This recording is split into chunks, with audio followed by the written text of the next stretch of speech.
technology hubs where the job opportunities and opportunities for higher education is greater than what we have in our country or the countries we are familiar with. And I don't want to take much of your time explaining about all these details. And we have distinguished dignitaries and guests over here to speak about and to give you a light on all these topics. Hello. And hello. Okay. I would like to invite all of you, welcome all of you, first and foremost, our leader, the torchbearer of the institution and all the ventures undertaken by Mardin Academy, Sayyid Ibrahim al-Khalil al-Bukhari, to this program. And we have distinguished guests and dignitaries to speak about different topics in the concerned area. And first of all, I would like to welcome Mr. Muhammad Nasif from Dortmund, Germany. He will be speaking about finding a job in Germany. And we have another guest, Muhammad Ali Putur, is doing research in Freie Universität, Berlin, Germany. And he'll be talking about higher education in Germany, the way for Indians. And next, we have A.Rahman from George August University, Göttingen, Germany. And the topic he'll be sharing with us would be how I got to George August University, Göttingen. And another two natives from Germany. We have Ibrahim El Zain, Hamburg, Germany, and Antonio Banderas, Essen, Germany. These are people, the people from Kerala who are pursuing higher education and who are doing jobs over there, and the people from Germany, native Germans, we have with us to speak about all these topics and opportunities and chances we have ahead of us for this language. First of all, I would like to inaugurate this seminar.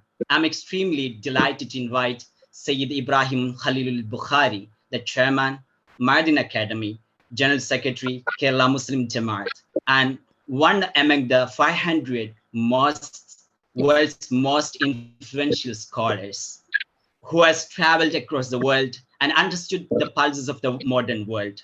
As a result, Mardin has brought about, or Mardin has introduced hundreds of academic and educational ventures to mold up a new society. And Sayyid Ibrahim Khalil Bukhari has been a torchbearer and inspiration for all the activities and all these ventures undertaken by Mardin Academy.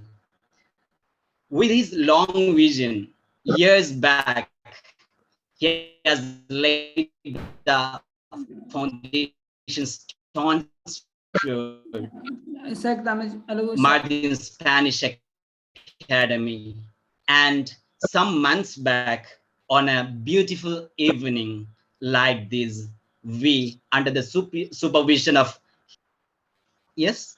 Yeah, Actually, I welcome Ustad. Thank you. Yeah. Okay, over to you. Assalamualaikum warahmatullahi wabarakatuh. Alhamdulillah.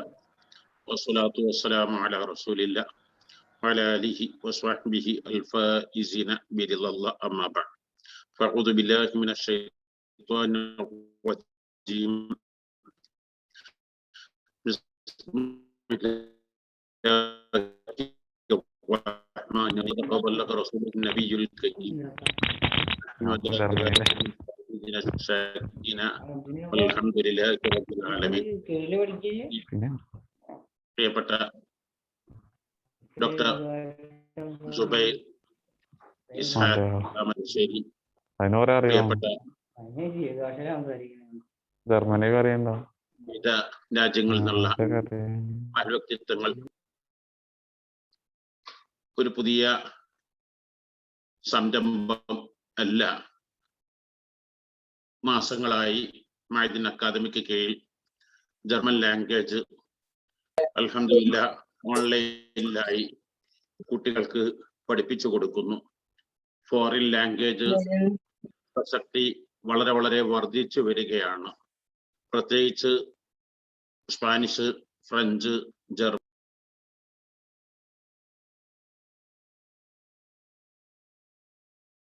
സമയമാണ്. ഈ നിങ്ങൾ ചെയ്യുന്ന ഈ സേവനം വളരെ വളരെ മഹത്വവും ഉന്നതവുമാണ്. സ്വല്ലല്ലാഹു അലൈഹി വസല്ലം നിങ്ങളെ കുറിച്ച് ഖുർആൻ പറഞ്ഞത് വമാ അർസൽനാ മിൻ റസൂൽ ഇല്ലാ ബിലിസാനി ഖൗമി, ഏതേത് പ്രവാചകരും പ്രബോധിതരുടെ ഭാഷയെല്ലാം നിയോഗിച്ചിട്ടില്ല. അഷ്റഫുൽ ഖൽഖ് അറബികൾ മാത്രമാണെന്ന് പറഞ്ഞാൽ ഇസ്ലാമിൽ നിന്ന് പുറത്തു പോകും. എല്ലാ ഭാഷക്കാരുടെയും പ്രവാചകരാണ് അഷ്റഫുൽ ഖൽഖ് സ്വല്ലല്ലാഹു അലൈഹി. അപ്പൊ അഷ്റഫുൽ ഖൽഖ് സ്വല്ലല്ലാഹു അലൈഹി എല്ലാ ഭാഷയും അറിയുമായിരുന്നു എന്ന് മഹാനായ ഹാഫിദ് ബിൻ അസ്ർ അസ്ഖലാനി റളിയല്ലാഹു തആല തങ്ങൾ ഈ ആയത്ത് ലക്ഷ്യം വെച്ച് പറയുന്നു. അതില് ലോകഭാഷയാകുമ്പോൾ ഒന്നും കൂടി പുണ്യം വർദ്ധിക്കുന്നതാണ്.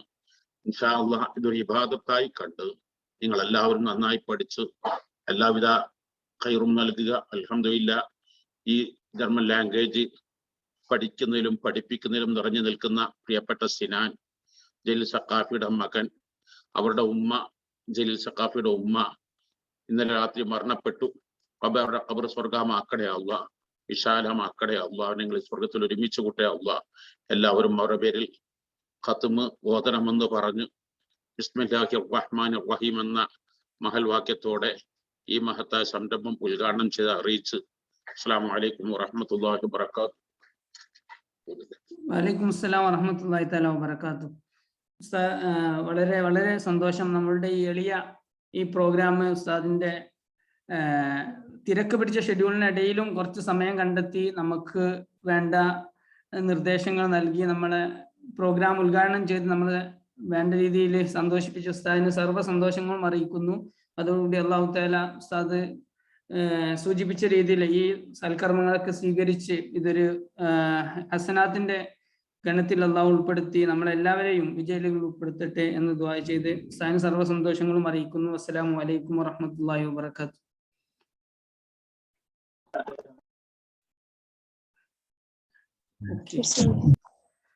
Okay, we can go ahead, right?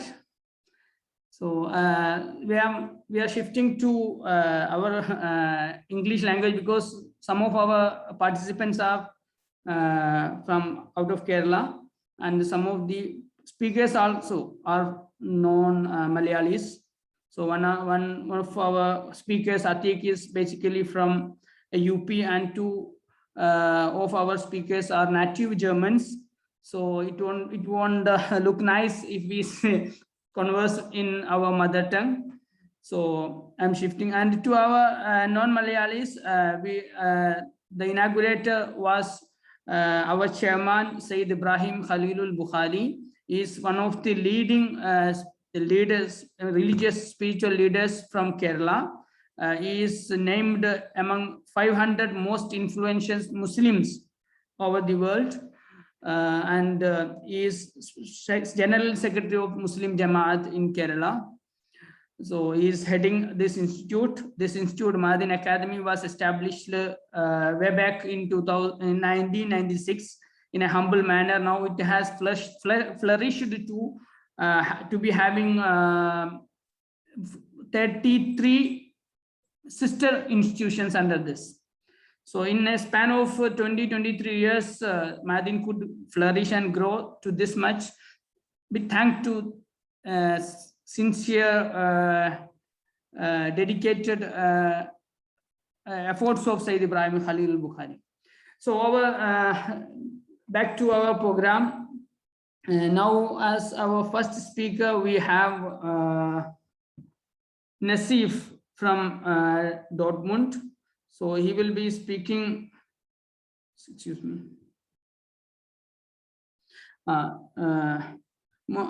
Excuse me, please. As our first speaker, we have Muhammad Ali Putur from Freie Universität Berlin, Germany. So he is pursuing his PhD over there. So he is there under DAD scholarship. He got that scholarship for pursuing his PhD, and he'll be speaking about higher education in Germany, the way for Indians. So how an Indian can study opportunity in Germany? About this aspect, there could be many ways, not particular one. So he will be elaborating on all aspects of the possibilities one Indian or a Keralite can get into Germany for higher education. So Muhammad Ali Puttur, hope you are there. Can you just report yourself? Hello, Muhammad Ali.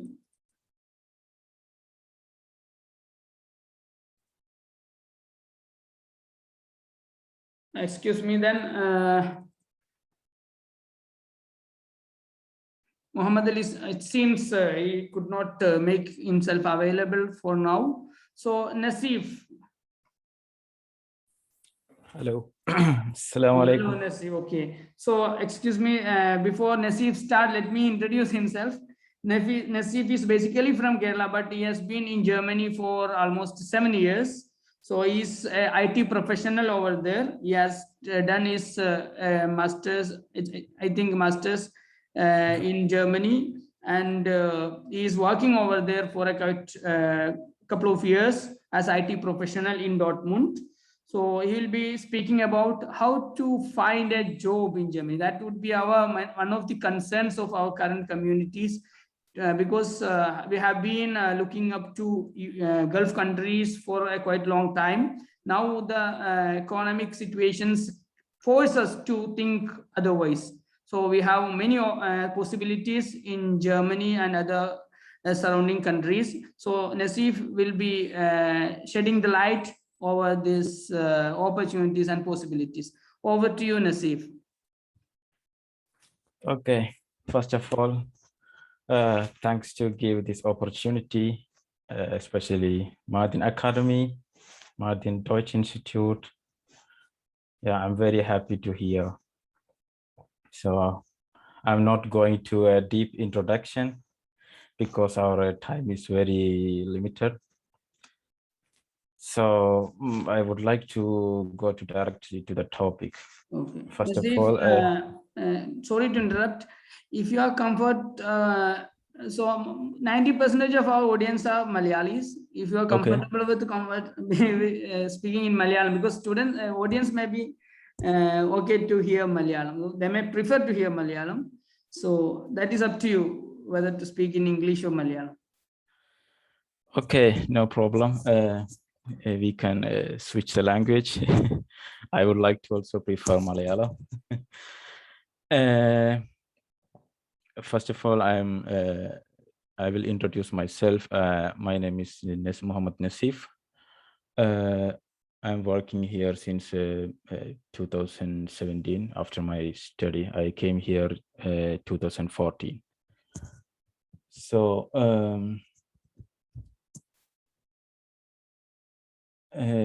so let's go to the topic. എനിക്ക് കിട്ടിയ subject എന്ന് വെച്ചാൽ ഇവിടെ ജോലി കണ്ടെത്തുന്ന ഒരു സ്റ്റെപ്സിനെ കുറിച്ചും ജോലി എങ്ങനെ ഒരു German as a foreigner how to integrate for a job market. നമുക്കെല്ലാവർക്കും അറിയാം ജർമ്മനി എന്ന് പറഞ്ഞത് നല്ലൊരു വർക്ക് ചെയ്യാൻ എല്ലാവരും ആഗ്രഹിക്കുന്ന ഒരു സ്ഥലമായിരിക്കും. നിങ്ങളെല്ലാവരും ജർമ്മൻ പഠിക്കുന്നവരാണോ, ജർമ്മനിയിലേക്ക് മൈഗ്രേറ്റ് ചെയ്യാൻ ആഗ്രഹിക്കുന്നതാണോ എന്ന് എനിക്കറിയില്ല. എന്നിരുന്നാലും ഞാൻ എൻ്റെ കുറച്ച് എക്സ്പീരിയൻസ് നിങ്ങളുമായിട്ട് ഷെയർ ചെയ്യാൻ ആഗ്രഹിക്കാം. ഞാൻ എങ്ങനെ ഇവിടെ ജോലി കണ്ടെത്തിയെന്നതും പിന്നെ ജോലി സാധ്യതകളെ കുറിച്ചൊക്കെ.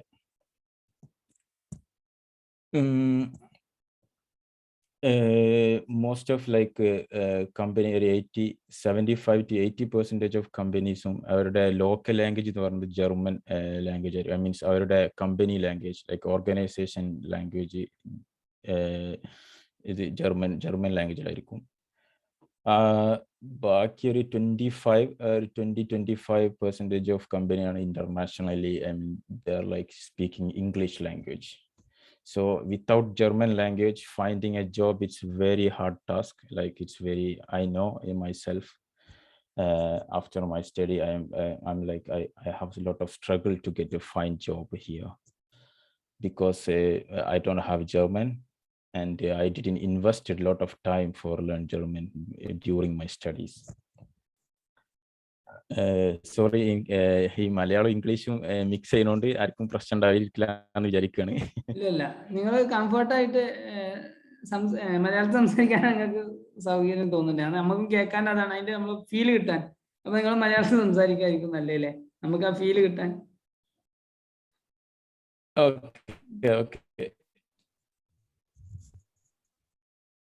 ഓക്കെ 75% കമ്പനിയും ജർമ്മൻ ലാംഗ്വേജിലായി തന്നെ നമുക്ക് ജർമ്മൻ ലാംഗ്വേജ് ഇല്ലാതെ ഇവിടെ ജോലി കിട്ടുന്ന കാര്യത്തിൽ വളരെ ബുദ്ധിമുട്ടായിരിക്കും. കാരണം ജർമ്മനി എന്ന് പറഞ്ഞാൽ എല്ലാവർക്കും അറിയാം ഇംഗ്ലീഷ് സ്പീക്കിംഗ് കൺട്രി അല്ല.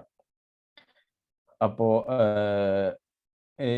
ഞാൻ എൻ്റെ ഒരു റെക്കമെൻഡേഷൻ പറഞ്ഞാൽ, നിങ്ങളിവിടെ സ്റ്റഡി പർപ്പസിന് വരികയാണെങ്കിലോ, അല്ലെങ്കിൽ എന്താ പറയുക, വേറെ ജോലി അതായത് ജോബ് സീക്കിംഗ് വിസ, അതായത് ജോലി സെർച്ച് ആവശ്യത്തിനായിട്ട് വരികയാണെങ്കിൽ, പിന്നെ ഏറ്റവും ആദ്യം തന്നെ എൻ്റെ റെക്കമെൻഡേഷൻ എന്ന് പറഞ്ഞാൽ ജർമ്മൻ പഠിക്കുക എന്നുള്ളതാണ്. ഒരു സ്റ്റഡി വിസക്ക് കിട്ടുന്ന ഒരാൾക്ക് ഏകദേശം 2 വർഷം 2 വർഷം എന്തായാലും സമയം ഉണ്ടാവും. പിന്നെ ഒരു 1.5 വർഷം നമുക്ക് ജോലി സെർച്ച് ചെയ്യാനുള്ളൊരു സമയമാണ്. അപ്പോൾ ആ 2 വർഷത്തിന്റെ സ്റ്റഡിയുടെ കൂടെ തന്നെ എങ്ങനെയെങ്കിലും ജർമ്മൻ പഠിക്കുക, അല്ലെങ്കിൽ നാട്ടിൽ നിന്ന് വരുന്നതിന് മുമ്പ് തന്നെ ജർമ്മൻ സെറ്റാക്കി വരിക. ഒരു മിനിമം ഒരു B1 to B2 B1 level വരെ എങ്കിലും പഠിച്ചു വരിക. അതാണ് അതായത് ഇവിടെ ഭാഷയിൽ തന്നെ വ്യത്യസ്ത ലെവൽ, അതായത് ലൈക്ക് അംഗഫംഗർ മീൻസ് ലൈക്ക് ബിഗിനർ, ലൈക്ക് ഒരു തുടക്കക്കാരൻ എന്നുള്ളതാണ് ഒരു A1 എന്നുള്ള ലെവൽ. പക്ഷെ A1 കൊണ്ടൊന്നും നമുക്ക് ഒരിക്കലും ഒരു ജോലിയോ ഒന്നും ചെയ്യാൻ പറ്റില്ല. ജസ്റ്റ് നമുക്കൊരു കുറച്ച് ജർമ്മൻ വേർഡ്സുകൾ മാത്രമേ അറിയാൻ പറ്റുള്ളൂ. അതേപോലെ തന്നെ പിന്നുള്ളതെന്ന് വെച്ചാൽ ഒരു അതായത് ഒരു കുറച്ച് അഡ്വാൻസ്, അതായത് ഈ ഏറ്റവും മേലെ ഒരു B1 ലെവലിലുള്ള നമുക്ക് എന്ത് ചെയ്യുക, കമ്മ്യൂണിക്കേറ്റീവ് ജർമ്മൻ അറിയും. പിന്നെ അതിൻ്റെ മേലെ പ്രൊഫിഷ്യൻസി ഒരു ഫെർഹാൻഡ്ലിംഗ് സീഷർ, അതായത് നമ്മൾ ഒന്നും കൂടി ഒരു പ്രൊഫഷണൽ ലെവലിൽ ജർമ്മൻ സംസാരിക്കാനുള്ള ഒരു ലെവലാണ്. പിന്നെ നമ്മൾ മുട്ടർസ്പ്രാഹ, അതായത് നമ്മളൊരു നേറ്റീവ് ജർമ്മൻ സംസാരിക്കുന്നത് പോലെ സംസാരിക്കുക എന്നുള്ളതാണ്. അപ്പോൾ ഇതിൽ നമ്മളുടെ ചാൻസ് പൊതുവേ ഒരു ഇന്റർനാഷണൽ ആയിട്ട് വരുന്ന ഒരു ചാൻസ് എന്ന് പറഞ്ഞാൽ നമ്മളൊരു B1 ആ ഒരു ലെവലിലായിരിക്കും. അപ്പോൾ അത് വെച്ച് നമ്മൾ ജോലിക്ക് ആദ്യം നമ്മൾ ജർമ്മൻ ലെവൽ ഒന്ന് ക്ലിയർ ആയി ചെയ്തതിന് ശേഷം പിന്നെ നമ്മൾ ചെയ്യേണ്ടതെന്ന് വെച്ചാൽ നമ്മൾ എന്ത് ചെയ്യണം, നമ്മുടെ സ്കിൽ, അതായത് ടെക്നിക്കൽ സ്കിൽ ഉണ്ടാകുന്നവരുണ്ടാവും, അല്ലെങ്കിൽ നോൺ ടെക്നിക്കൽ. അതായത് ഇപ്പോൾ എൻ്റെ ഒരു ഫീൽഡ് എന്ന് പറഞ്ഞാൽ IT ഫീൽഡ് ആയതുകൊണ്ട് എനിക്ക് കൂടുതലായിട്ടും IT യെ കുറിച്ച് സംസാരിക്കാൻ കഴിയുള്ളൂ. പക്ഷേ എന്നിരുന്നാലും നോൺ ടെക്നിക്കൽ ആയിട്ടുള്ള ഫീൽഡ് എന്ന് വെച്ചാൽ ടീച്ചിങ്, അല്ലെങ്കിൽ വേറെ സർവീസ് സെക്ടറിൽ വേറെ ഒരുപാട് ജോലി സാധ്യതകളുണ്ട്. അപ്പോൾ ഇവിടെ കാര്യമായിട്ട് ജോലിയെ 2 തരമായിട്ട്, അതായത് സ്കിൽഡ് ജോലികളും അല്ലെങ്കിൽ ഹൈലി സ്കിൽഡ് ജോലി, പിന്നെ അൺസ്കിൽഡ് ജോലി മീൻസ് നമ്മുടെ പുറത്ത് വരുന്ന ഇന്റർനാഷണൽസിന് നമുക്ക് ഇവിടെ താമസിക്കാനോ അല്ലെങ്കിൽ വിസക്കുള്ള ഒരു പോസിബിലിറ്റിയും ഇല്ല, ഇവിടെ തരില്ല, ഒരിക്കലും ഇവർ പ്രൊവൈഡ് ചെയ്യുന്നില്ല. നമ്മൾ എന്ത് ചെയ്യണമെന്ന് വെച്ചാൽ സ്കിൽഡ് ജോലി അല്ലെങ്കിൽ ഹൗസ് ബിൽഡിങ്, അതായത് ഒരു ജർമ്മനിൽ പറയുകയാണെങ്കിൽ നമ്മളൊരു ട്രെയിനിങ് കോഴ്സായിട്ട് 2 വർഷത്തെ 1 വർഷത്തെ കോഴ്സൊക്കെ എടുത്തിട്ട് പിന്നെ നമ്മൾ ട്രെയിനിങ് നമ്മുടെ സ്കില്ല് ലെവൽ ഒന്ന് ഫോം ചെയ്തെടുക്കുക. അല്ലാന്നുണ്ടെങ്കിൽ ഒരു യൂണിവേഴ്സിറ്റി ഡിഗ്രി, അതായത് ഹൈലി സ്കിൽഡ്. അപ്പോൾ എൻ്റെ ഒരു എക്സ്പീരിയൻസിൽ പറയുകയാണെങ്കിൽ നമ്മൾ ഡിഗ്രി കഴിഞ്ഞതിന് ശേഷം ഞാൻ ജർമ്മൻ ലാംഗ്വേജ് പഠിച്ചു. ഏകദേശം ഒരു 12 മാസത്തോളം ടൈം എടുത്ത് ഒരു B2 ലെവൽ വരെ എത്താൻ. കാരണം അത് ഭയങ്കര നമ്മളൊരു മലയാളം അല്ലെങ്കിൽ ഇംഗ്ലീഷ് വളരെ വ്യത്യസ്തമായ ഒരു ലാംഗ്വേജ് ആയിരിക്കും. പഠിക്കുന്നവർക്ക് അറിയാം അതിൻ്റെ ഗ്രാമാറ്റിക്കൽ സ്ട്രക്ചറും എല്ലാം വരുന്നത് വളരെ ഡയറക്റ്റ് ഓപ്പോസിറ്റ്. അപ്പോൾ അതിനാൽ തന്നെ അങ്ങനത്തെ കുറച്ച് ടൈം എടുത്ത് ഏകദേശം ഒരു 10-12 മാസം നമുക്ക് ഈ ജർമ്മൻ ലാംഗ്വേജ് പഠിക്കുന്നതിനുള്ള ഒരു സമയം നമ്മൾ സ്റ്റഡിയുടെ സമയത്ത് നമ്മൾ ഓൾറെഡി ബാക്കപ്പ് ചെയ്ത് വെക്കണം. വൺസ് വി ഹാവ് നമ്മൾ കയ്യിൽ ജർമ്മൻ ഉണ്ടെന്നുണ്ടെങ്കിൽ പിന്നെ നമ്മൾ എന്താ വെച്ചാൽ നമ്മളെ ജോലി നമ്മളെ പ്രൊഫഷൻ അനുസരിച്ചുള്ള ഒരു പ്രൊഫൈല് നമ്മൾ ക്രിയേറ്റ് ചെയ്ത് ഇവിടെ ഒരുപാട് പ്ലേസ്, അതായത് പോർട്ടുകളുണ്ട്. അതായത് ജോലി പ്രൊഫഷണൽസ് ആണെങ്കിൽ ലിങ്ക്ഡിൻ അല്ലെങ്കിൽ സിങ്, അതേപോലെ ഇൻഡീഡ്, ഇതുപോലത്തെ ഒരുപാട് വെബ്സൈറ്റുകളുണ്ട്. ഇത് വളരെ ജെന്യൂൺ ആണ്. വെറുതെ ജസ്റ്റ് ഡാറ്റ കളക്ടേഷൻ ഒന്നുമല്ല. നമ്മൾ അതിൽ അപ്ലൈ ചെയ്താൽ ഒരു വിത്തിൻ 2 അല്ലെങ്കിൽ 3-4 വീക്സിനുള്ളിൽ നമുക്ക് എന്തായാലും ഒരു റിപ്ലൈ നമുക്ക് ഏത് കമ്പനിയിലാണ് നമ്മൾ അപ്ലൈ ചെയ്യുന്നത് അവർ നമുക്ക് കിട്ടും. നമ്മളെ ആപ്ലിക്കേഷൻ അനുസരിച്ചിരിക്കും.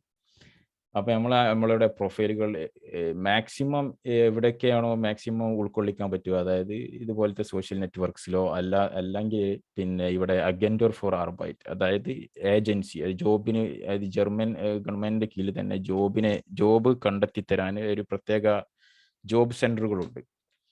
അവിടെ പോയിട്ട് നമ്മൾ എന്ത് ചെയ്യണം, നമ്മൾ പേഴ്സണലി പോയിട്ട് രജിസ്റ്റർ ചെയ്യുക. നമ്മളുടെ സ്കില്ലുകളും നമ്മളുടെ എന്താണ് നമ്മളുടെ ഒരു ടീച്ചേഴ്സാണെങ്കിൽ ഞാൻ ഈ നാട്ടിൽ നിന്ന് എന്ത് ഫീൽഡ് ടീച്ചറാണെങ്കിൽ ടീച്ചേഴ്സിലെ നമ്മളുടെ ഡിഗ്രികൾ, ഇപ്പോൾ ഹിസ്റ്ററി ടീച്ചറാണെന്നുണ്ടെങ്കിൽ ഓക്കെ ഞാൻ ഏതിലാണ് സ്പെഷ്യലൈസ്ഡ് എന്നുള്ളത് എനിക്ക് നമ്മൾ അവിടെ പോയിട്ട് രജിസ്റ്റർ ചെയ്താൽ നമുക്ക് അവർ നമ്മുടെ ഗൈഡ് ചെയ്യും. നമ്മൾ എവിടെ പോകണം, ഫസ്റ്റ് നമ്മളുടെ എല്ലാ പിന്നെ ഡോക്യുമെന്റ്സ് ഒക്കെ ഇവിടെ റെക്കഗ്നൈസ് ചെയ്യണം. അതായത് അനർക്കൻ എന്ന് പറയും. അപ്പോൾ നമ്മൾ ഈ ജർമ്മനിയിൽ, അതായത് നമ്മുടെ എല്ലാ ഡോക്യുമെന്റ്സും നമ്മളുടെ ജർമ്മൻ ഡിഗ്രി ആയിട്ട് ഈക്വലന്റ് ആണെന്ന് ഒരു തെളിയിക്കുന്ന ഒരു സാധനം. അപ്പോൾ അത് നമ്മൾ അനർക്കനും ചെയ്തതിന് ശേഷം അവർ ഈ ജോബ് സെന്റർ പോലത്തെ സെന്ററുകൾ നമ്മൾ എന്ത് ചെയ്യും, ഗൈഡ് ചെയ്യും. നമ്മൾ എന്ത് ചെയ്യണം, എവിടെ ചെയ്യണം, എവിടെ പോകണം, എവിടെ പോയാലും നമുക്ക് ജോലി കിട്ടും. ഇതൊക്കെ അവർ കൃത്യമായിട്ട് ഒരു ഓറിയന്റേഷൻ തരും. അപ്പോൾ ഇതിന് ശേഷം എന്താ വെച്ചാൽ പിന്നെ നമ്മളുടെ അപ്ലിക്കേഷൻ നമ്മളുടെ അപ്ലിക്കേഷൻ്റെ ഡോക്യുമെന്റ്സിന്റെ സ്ട്രോങ് അനുസരിച്ചും നമ്മളുടെ റെസ്പോൺസ്, അതായത് നമുക്ക് കിട്ടുന്ന റെസ്പോൺസ്. അതായത് ഞാൻ പറയുകയാണെങ്കിൽ നമുക്ക് നമ്മളുടെ CV, ഇന്ത്യൻ CVയും ജർമ്മൻ CVയും പറയുകയാണെങ്കിൽ നമ്മളെ മലപ്പുറം ഭാഷയിൽ പറയുമെങ്കിൽ രാവും പകലും മാറ്റമുണ്ട്. ഒരിക്കലും ഇന്ത്യൻ CV വെച്ച് ഇവിടെ ജോലി കണ്ടെത്തുക എന്ന് പറയുന്നത് എൻ്റെ എക്സ്പീരിയൻസിൽ വളരെ ഡിഫിക്കൽട്ടാണ്. നമ്മൾ ഒരു പേജിൽ വളരെ ഇന്ത്യയുടെ ഒരു CV എന്ന് പറഞ്ഞാൽ മാക്സിമം സിമ്പിൾ ആക്കിയിട്ട് ഒറ്റ പേജിലായിരിക്കും CV ആയിരിക്കും. ജർമ്മനിയിൽ ചിലപ്പോൾ 2, 3, 4 പേജുകളായിട്ട് അതിൽ നമ്മളുടെ ഫസ്റ്റ് ജോബിൻ്റെ ഒരു സമ്മറൈസ് ഡിസ്ക്രിപ്ഷൻ ആയിട്ട് ഫുള്ള് നമ്മൾ എവിടെ എന്തൊക്കെയാ നമുക്ക് അറിയാം, അങ്ങനെ ഒരു യൂറോപ്യൻ CV എന്ന് പറഞ്ഞിട്ട് നമുക്ക് എന്ത് ചെയ്യാം, പ്രത്യേക വെബ്സൈറ്റ് ഉണ്ട്. അപ്പോൾ അതിൽ നമുക്ക് എന്ത് ചെയ്യാം, യൂറോപ്യൻ CV എന്ന് പറഞ്ഞിട്ട് നമുക്ക് അപ്ലോഡ് ചെയ്യാം, അതുപോലെ നമുക്ക് ക്രിയേറ്റ് ചെയ്യാൻ സാധിക്കുന്നതാണ്. അപ്പോൾ ഫസ്റ്റ് നമ്മളുടെ CV സെറ്റ് ആക്കുക. അതുപോലെ തന്നെ നമ്മളുടെ കവർ ലെറ്റർ, അത് ഈ CV ക്രിയേറ്റ് ചെയ്യുമ്പോൾ എനിക്ക് പറയാനുള്ളത് അത് ജസ്റ്റ് ഇംഗ്ലീഷിൽ മാത്രമല്ല ജർമ്മനിലും കൂടി 2 ലാംഗ്വേജ് പ്രിഫർ ചെയ്യണം. അത് മീൻസ് ജർമ്മനിലും ഇംഗ്ലീഷിലും. കാരണം നമ്മൾ അപ്ലൈ ചെയ്യാൻ പോകുന്ന ഏകദേശം കമ്പനികളൊക്കെ ജർമ്മനായിരിക്കും. സോ അപ്പോൾ എനിക്ക് പറയാനുള്ളത് ഈ CV അല്ലെങ്കിൽ അതുപോലെ തന്നെ കവർ ലെറ്റർ, ഇത് നല്ലൊരു ഹൈ എന്താ പറയുക, ഒരു നല്ല ഒരു ഫോമിൽ അതിൻ്റെ ഫോർമാറ്റുകളൊക്കെ നമുക്ക് ഇഷ്ടം പോലെ പല കോലത്തിലുള്ള ഫോർമാറ്റ്, വ്യത്യസ്ത ജോബിനനുസരിച്ചുള്ള ഫോർമാറ്റ് നമുക്ക് ഇൻ്റർനെറ്റിൽ അവൈലബിൾ ആണ്, അല്ലെങ്കിൽ പെയ്ഡ് ആയിട്ടും നമുക്ക് ചെയ്യാവുന്നതാണ്. അപ്പോൾ ഇത് രണ്ടും വളരെ ഈ നമ്മുടെ ഒരു ആപ്ലിക്കേഷൻ കൊടുക്കുമ്പോൾ നമ്മുടെ ക്വാളിഫിക്കേഷൻസ് അവർ ചെക്ക് ചെയ്യുന്നതെന്ന് വെച്ചാൽ നിങ്ങൾക്ക് ഇന്ന ഡിഗ്രി ഉണ്ടോ, എത്ര ഹൈ മാർക്ക് ഉണ്ടോ, എത്ര പ്രൊഫൈൽ ഹൈ, അതൊന്നും അവർ നോക്കില്ല. ജസ്റ്റ് ഡിഗ്രി, അത് റെലവൻറ്റ് ഡിഗ്രി, അതിന് ആ ജോലിക്ക് അനുയോജ്യമായ ഡിഗ്രി ആണെങ്കിൽ ചിലപ്പോൾ IT ഡിപ്പാർട്ട്മെന്റ് ആണെന്നുണ്ടെങ്കിൽ നമ്മൾ ഏതെങ്കിലും ഒരു ഡിഗ്രി മതി. കമ്പ്യൂട്ടർ സയൻസ് ഉള്ളവന് കൂടുതൽ ചാൻസ് ഉണ്ട്. പക്ഷേ IT-യുടെ നമ്മൾ ഏത് ഡിഗ്രി എടുത്താലും പിന്നെ നമ്മുടെ സ്കില്ലാണ്. ഇപ്പോൾ പ്രോഗ്രാമിംഗ് ലാംഗ്വേജ് ആണെങ്കിൽ പ്രോഗ്രാമിംഗിൽ, അല്ലെങ്കിൽ ഇപ്പോൾ എഞ്ചിനീയറിംഗ് ഫീൽഡിലാണെങ്കിൽ അതിൽ നമ്മൾ വർക്ക് ചെയ്ത സ്കില്ലുകൾ, ടീച്ചിങ് ആണെന്നുണ്ടെങ്കിൽ അതിനനുസരിച്ചുള്ള. അപ്പോൾ ടീച്ചിങ് ആണെന്നുണ്ടെങ്കിലും നമ്മളെ മാസ്റ്റർ ഡിഗ്രി ചെയ്യുക. എന്നിട്ട് നമ്മളെ മാസ്റ്റർ കഴിഞ്ഞ ശേഷം സ്പെഷ്യലൈസ്ഡ് ആണ്. ഈ സ്പെഷ്യലൈസ്ഡ് അല്ലെങ്കിൽ ഇവിടെ ടീച്ചർ ട്രെയിനിങ്, അത് റെഫറൻഡറിയർ എന്ന് പറയും ജർമ്മനിൽ.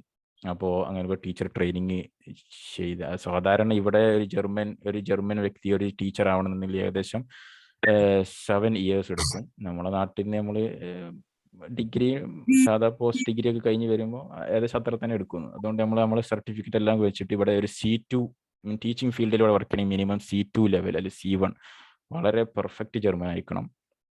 അപ്പോൾ അതിനകത്ത് നമുക്ക് ടീച്ചിങ് ഫീൽഡിലൊക്കെ ജോലി ഇഷ്ടം പോലെ വളരെ ഓപ്പർച്യൂണിറ്റിയിലെ ഒരു പോസ്റ്റാണ് ടീച്ചിങ് ഇവിടെ. ഐ മീൻ ഞാൻ എൻ്റെ ഒരു അറിവിൽ ടീച്ചേഴ്സിൻ്റെ ടീച്ചേഴ്സ് ഇവിടെ വളരെ കുറവാണ്. ഇവർ മാക്സിമം ആൾക്കാർ മോട്ടിവേറ്റ് ചെയ്യണം ടീച്ചർ ആവാൻ വേണ്ടിയിട്ട്. പിന്നെ അതുപോലെ ഏറ്റവും കൂടുതൽ ഡിമാൻഡുള്ള ജോലി മീൻസ് എഞ്ചിനീയറിങ് അല്ലെങ്കിൽ IT, ഇതുപോലത്തെ അല്ലെങ്കിൽ എന്താ പറയുക ഓട്ടോമോട്ടീവ് ഇൻഡസ്ട്രിയിൽ, അതായത് ഈ മെക്കാനിക്കൽ എഞ്ചിനീയറിംഗ്, ഇതിലൊക്കെ എന്തെങ്കിലും ഒരുപാട് ഇഷ്ടംപോലെ ഓപ്പർച്യൂണിറ്റി ജർമ്മനിയിൽ അവൈലബിൾ ആണ്. അപ്പോൾ എനിക്ക് പറയാനുള്ളത് ജർമ്മൻ ലാംഗ്വേജ് ആണ് ഫസ്റ്റ് ഏറ്റവും ഇമ്പോർട്ടൻ്റ് ഉള്ള ഒരു സാധനം. പിന്നെ നമ്മുടെ ആപ്ലിക്കേഷൻ്റെ ഒരു ക്വാളിറ്റി, നമ്മളുടെ ഡിഗ്രിയോ അല്ലെങ്കിൽ നമ്മളുടെ എത്ര പഠിച്ചു അല്ലെങ്കിൽ എത്ര എന്താ പറയുക, ഓക്കെ മാസ്റ്റർ അല്ലെങ്കിൽ ബാച്ചിലർ, അതിൽ നമുക്ക് സാലറിയിലോ അതിലൊന്നും വലിയ മാറ്റം അതായത് ഡിഗ്രി ഇല്ലാത്തവനും ജസ്റ്റ് ഒരു +2 കഴിഞ്ഞിട്ട് ജസ്റ്റ് ഒരു ട്രെയിനിങ്, അത് 2 വർഷത്തെ ഹൗസ് ബിൽഡ്, ഞാൻ ഓൾറെഡി പറഞ്ഞു. ഹൗസ് ബിൽഡ് എന്ന് പറയുന്നത് ഒരു ട്രെയിനിങ് പോലത്തെ ഒരു കോഴ്സുകൾ, അതായത് ഒരു 2 വർഷം 3 വർഷത്തെ കോഴ്സുകളെ നമ്മൾ ഓരോ കമ്പനി പ്രാക്ടിക്കൽ ബേസ്ഡ് നമ്മൾ പഠിക്കുന്നുണ്ട്. അങ്ങനത്തെ അതുപോലത്തെ ഒരു ഹൗസ് ബിൽഡിങ്ങും അതുപോലെ തന്നെ ഡിഗ്രിയും, ഈ 2 സാധനവും അവിടെ നമുക്ക് ഒരു സാലറിയിലുള്ള ഒരു ചെറിയൊരു മാറ്റം നമുക്ക് കാണാൻ കഴിയുള്ളൂ. പൊതുവെ ഇത് മാസ്റ്റേഴ്സ് ഉള്ളവനും അല്ലെങ്കിൽ ബാച്ചിലേഴ്സ് ഉള്ളവനും ഏകദേശം എല്ലാവർക്കും സാലറിയിലൊന്നും വലിയ മാറ്റം എൻ്റെ അറിവിൽ ഇല്ല എന്നാണ്. അപ്പോൾ നമ്മളെ ക്വാളിറ്റി ഓഫ് ആപ്ലിക്കേഷൻ അതുപോലെ തന്നെ ലാംഗ്വേജ്, ഇത് രണ്ടുമാണ് എനിക്ക് പറയാനുള്ളത്. നമ്മളെ ജോലി കിട്ടുന്നത് ഏറ്റവും ഫാസ്റ്റ് ആക്കാൻ പറ്റുന്നത്. പിന്നെ പറയുകയാണെങ്കിൽ ഡിമാൻഡിങ് ജോബ് ഞാൻ ഓൾറെഡി പറഞ്ഞു. IT സ്പെഷ്യലിസ്റ്റ് അല്ലെങ്കിൽ കൺസൾട്ടൻറ്റ് അല്ലെങ്കിൽ ഡാറ്റ സയൻറ്റിസ്റ്റ്, ഇലക്ട്രിക്കൽ എഞ്ചിനീയേഴ്സ്, അല്ലെങ്കിൽ മാത്തമാറ്റീഷ്യൻസ്, അല്ലെങ്കിൽ നമ്മുടെ ഈ ഫിനാൻഷ്യൽ ബ്രോക്കേഴ്സ് എന്നൊക്കെ കേട്ടിട്ടുണ്ടാകും. അതായത് അക്കൗണ്ടൻസിയും ഇതൊക്കെ പഠിച്ചു കഴിഞ്ഞ് എക്കണോമിക്സ് ഒക്കെ പഠിച്ചു കഴിഞ്ഞാൽ അവർക്ക് നല്ല ജർമ്മൻ നോളജ് ഉണ്ടെങ്കിൽ അവർക്ക് മാക്സിമം അവരുടെ എന്താ പറയുക കമ്മ്യൂണിക്കേഷൻ സ്കില്ല് കൂടുതലുള്ളവർക്ക് അതുപോലത്തെ ഇഷ്ടം പോലെ ഓപ്പർച്യൂണിറ്റി ഫ്രാങ്ക്ഫർട്ട് അല്ലെങ്കിൽ പോലത്തെ സിറ്റികളിലൊക്കെ വളരെ ഫിനാൻഷ്യൽ സിറ്റിയുണ്ട്, ഇഷ്ടം പോലെ ഓപ്പർച്യൂണിറ്റി ഉണ്ട്. പിന്നെ നമ്മൾ താമസിക്കുന്ന റീജിയൻ അനുസരിച്ചിരിക്കും. അതായത് ബെർലിനിൽ താമസിക്കുന്നവർക്ക് കൂടുതൽ ചാൻസ് ഉണ്ടാകും, കുറച്ചും കൂടി ഒരു ഇന്റർനാഷണലൈസ്ഡ് സിറ്റി ആയതുകൊണ്ട് ഇംഗ്ലീഷ് സ്പീക്കിംഗ് പോലത്തെ ജോലി കിട്ടാൻ കുറച്ചും കൂടി ചാൻസ് കൂടുതലാണ്. അതുപോലെ ബെർലിൻ, ഹാംബർഗ്, ഫ്രാങ്ക്ഫർട്ട്, മ്യൂണിക്, ഈ ഒരു രാജ്യങ്ങളിലാണ് ഏറ്റവും കൂടുതൽ ഈ ഒരു സിറ്റികളിലാണ് ഏറ്റവും കൂടുതൽ ചാൻസ്, ജോലി കിട്ടാനുള്ള ചാൻസ്. ഞാൻ താമസിക്കുന്നത് ഡോർട്ട്മുണ്ടാണ്. ഇത് കുറച്ചും കൂടി ഒരു ലോക്കലൈസ്ഡ് ഏരിയ ആണ്. കൂടുതലായിട്ട് ഇവിടുത്തെ ലോക്കൽ പീപ്പിൾ എന്ന് പറയുന്നത് ജർമ്മൻ കഴിഞ്ഞാൽ പിന്നെ തുർക്കിഷ് പീപ്പിളാണ് കൂടുതലുള്ളത്. പക്ഷെ അവരൊക്കെ ഓൾറെഡി ഇവിടെ മീൻസ് 2ാം ലോക മഹായുദ്ധം കഴിഞ്ഞതിന് ശേഷം ഇവിടെ ഈ സിറ്റി ഡെവലപ്മെന്റിന്റെ പാർട്ടായിട്ട് അവരുടെ ഫാമിലി ഇവിടെ വന്ന് താമസിച്ചു വരുന്ന വ്യക്തികളാണ്. അപ്പോൾ തുർക്കി എല്ലാവരും ഏകദേശമൊക്കെ ഒരു ജർമ്മൻ മീൻസ് ഇന്റർനാഷണൽ പീപ്പിൾസ് കുറവായിട്ടുള്ള ഒരു സിറ്റിയാണ് ഏകദേശം ഞാൻ നിൽക്കുന്ന ഏരിയ ഒക്കെ. അപ്പോൾ ഇവിടെ എന്ന് വെച്ചാൽ ഒരു ജോലി കിട്ടണമെന്നുണ്ടെങ്കിൽ ജർമ്മൻ ലാംഗ്വേജ് വളരെ അത്യാവശ്യമാണ്. അപ്പോൾ ലൊക്കേഷൻ തിരഞ്ഞെടുക്കുന്നതും ഒരു ഇമ്പോർട്ടൻ്റ് ആയിട്ടുള്ള ഒരു കാര്യം തന്നെയാണ് ജോലി നമ്മൾ അപ്ലൈ ചെയ്യുന്നത്. പിന്നെ ഒരു ബിസിനസ് അല്ലെങ്കിൽ അത് ഫ്രീലാൻസിങ് ഓപ്പർച്യൂണിറ്റികളുണ്ട്. അതായത് ബിസിനസ് സ്റ്റാർട്ട് ചെയ്യാനുള്ളവർക്ക് ബിസിനസ്സിൻ്റെതായിട്ടുള്ള ഒരു കുറച്ച് ക്രൈറ്റീരിയകൾ, മീൻസ് നമ്മുടെ ടാക്സ് സിസ്റ്റം എല്ലാം കുറച്ച് കാര്യങ്ങളുണ്ട്. അതിനെക്കുറിച്ച് കൂടുതൽ എനിക്ക് പറയാറില്ല എങ്ങനെയെന്നുള്ളത്. ബിസിനസ്സിനെ കുറിച്ച് അതിനും നമുക്ക് ഇന്റർനാഷണലൈസുള്ള ആൾക്കാർക്ക് ഇഷ്ടം പോലെ ഓപ്ഷൻ ഉണ്ട്. മീൻസ് ബിസിനസ് അല്ലെങ്കിൽ ഫ്രീലാൻസ്, സെൽഫ് സ്റ്റാൻഡ്, അതായത് സ്വന്തമായിട്ട് എന്തെങ്കിലും ചെയ്യാൻ, എസ്പെഷ്യലി ആർട്ട് അല്ലെങ്കിൽ ഒരുപാട് ഫീൽഡ് ഉണ്ട്. നമ്മൾ ഒറ്റയ്ക്ക് ഇരുന്ന് വർക്ക് ചെയ്യാൻ പറ്റുന്ന ഒരുപാട് ഫീൽഡുകളുണ്ട്. അവർക്ക് നമുക്ക് രജിസ്റ്റർ ചെയ്താൽ ഇവിടെ അതിനുള്ള ഒരുപാട് വഴികൾ അവർ തുറന്നു തരുന്നതാണ്. ഇവിടുത്തെ ലോക്കൽ ഗവൺമെന്റ് എല്ലാം വളരെ സപ്പോർട്ടാണ് ഇങ്ങനത്തെ കാര്യങ്ങളിലൊക്കെ. പിന്നെ എനിക്ക് പറയാനുള്ളത്, എത്ര കാലം ഇവിടെ നമ്മൾ വർക്ക് ചെയ്താൽ മീൻസ് മിനിമം ഒരു നമ്മൾ ആഫ്റ്റർ അവർ സ്റ്റഡീസ് ഒരു 21 months നമ്മൾ ഏകദേശം വർക്ക് ചെയ്താൽ മീൻസ് ടാക്സ് പേ ചെയ്താൽ നമ്മുടെ റെസിഡൻസിനെ എങ്ങനെ ബാധിക്കും, നമ്മളെ ഇവിടുത്തെ താമസം, അവർക്ക് ഇത്ര സാലറി കട്ട് ഓഫിൻ്റെ ഉള്ളിൽ മീൻസ് മിനിമം 44,000 euro per ഇയറിൽ നമ്മൾ ഏൺ ചെയ്യുകയാണെങ്കിൽ നമുക്ക് ഓക്കെ ഇത്ര പ്രത്യേക കാറ്റഗറി ഉണ്ട്. ഓരോ കാറ്റഗറീസ് അനുസരിച്ച് നമ്മൾ ഏൺ ചെയ്യുകയാണെങ്കിൽ നമുക്ക് എന്ത് ചെയ്യാം, അവർ പെർമനന്റ് റെസിഡൻസിക്കുള്ള ഓപ്പർച്യൂണിറ്റി ഓപ്ഷൻ നമുക്ക് തരുന്നതാണ്. അതായത് പൊതുവെ വേറെ സ്റ്റഡി പർപ്പസിനല്ലാതെ വേറെ പർപ്പസിലേക്ക് ഇവിടെ വന്ന് ജസ്റ്റ് ജോബ് സീക്കിംഗ് പർപ്പസ് വന്ന് ഒരു 6 മാസത്തെ വിസ എടുത്ത് വന്ന് നമ്മളിവിടെ ജോലി ചെയ്ത് സ്റ്റാർട്ട് ചെയ്ത് അങ്ങനെ ആകുമ്പോൾ 33 മാസമാണെന്നുണ്ടെങ്കിൽ നമുക്ക് എന്ത് ചെയ്യാം, പെർമനന്റ് റെസിഡന്റ് നമുക്ക് അപ്ലൈ ചെയ്ത് നമുക്ക് ഇവിടുത്തെ സ്ഥിരതാമസം അത് റെസിഡന്റ് നമുക്ക് മൈഗ്രേറ്റ് ചെയ്യണം ജർമ്മനിയിലേക്ക്. അതിന് വേറെ കുറെ ഗുണങ്ങളുണ്ട്. ഇവിടെ താമസിക്കുമ്പോൾ നമുക്ക് എന്തൊക്കെ എന്താ പറയാ പ്രോ ആൻഡ് കോൺസും ഉണ്ടാവും. പക്ഷേ ഒരുപാട് മീൻസ് ഗവൺമെന്റിന് കിട്ടുന്ന സപ്പോർട്ടുകളുടെ എണ്ണം അതിലൊക്കെ ഭയങ്കര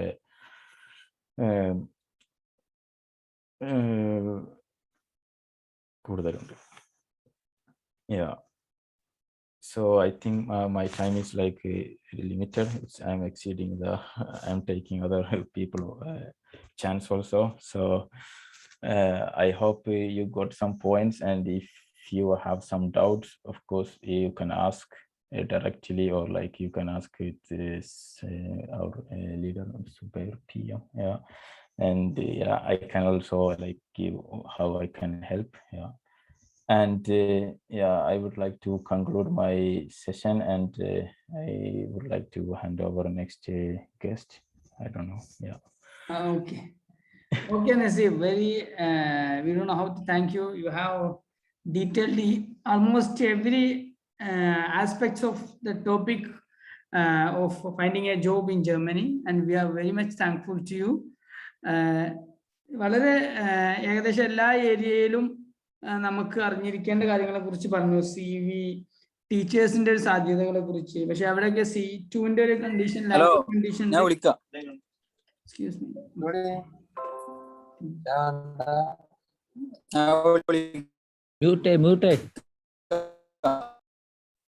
സോറി. ഓക്കെ നസീബ്, വളരെ ഉപകാരപ്പെട്ട ഒരു സെഷൻ ആയിരുന്നു. പക്ഷെ പലർക്കും നിങ്ങൾ പറഞ്ഞ ഫീൽഡിൽ ഒരുപാട് ഡൗട്ടുകളുണ്ട്. നമുക്ക് ഒരുപാട് ചോദ്യങ്ങൾ വന്നിട്ടുണ്ട്. നിങ്ങളെ കോണ്ടാക്ട് നമ്പർ ചോദിച്ചിട്ടുണ്ട്. ഏതായാലും നമുക്ക് കോണ്ടാക്ട് നമ്പർ നമ്മളെ വാട്സപ്പ് ഗ്രൂപ്പിൽ ഷെയർ ചെയ്യാം, Naseef, if he permits. Okay, അതിനുശേഷം അവരുടെ ചോദ്യങ്ങൾ നമുക്ക് നമുക്ക് ലിമിറ്റഡ് ടൈമുള്ളൂ. എല്ലാവരുടെയും ചോദ്യത്തിന് ഉത്തരം പറയാൻ ഇപ്പൊ നമുക്ക് ടൈം, നമ്മൾ സെഷൻ കഴിഞ്ഞിട്ട് നമുക്ക് ടൈം ഉണ്ടെങ്കിൽ നിങ്ങൾ ഇവിടെ പോസ്റ്റ് ചെയ്ത ചോദ്യങ്ങൾക്കൊക്കെ നമുക്ക് ഉത്തരങ്ങൾ പറയാം, അല്ലേ? അങ്ങനെ ചെയ്യാലേ നസീഫ്, അടുത്ത സെഷൻ കഴിഞ്ഞിട്ട്? ഓക്കെ. അപ്പൊ കാരണം നമ്മളിപ്പോ ഏതായാലും വളരെ ഇൻഫോർമേറ്റീവായ സെഷൻ ആയിരുന്നു എന്ന് പറയാതിരിക്കാൻ വയ്യ. സന്തോഷം, വളരെ സന്തോഷങ്ങൾ അറിയിക്കുന്നു. Okay, next, moving ahead to next session, we have Muhammad Ali here. As I told earlier, he is doing his PhD in Freie Universität Berlin. So under that scholarship, it is to be noted that that scholarship is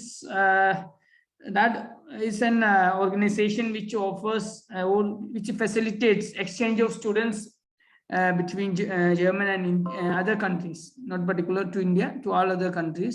So he's doing his PhD over there under the support of that. Okay, he will be speaking about the way for Indians to the education field of Germany.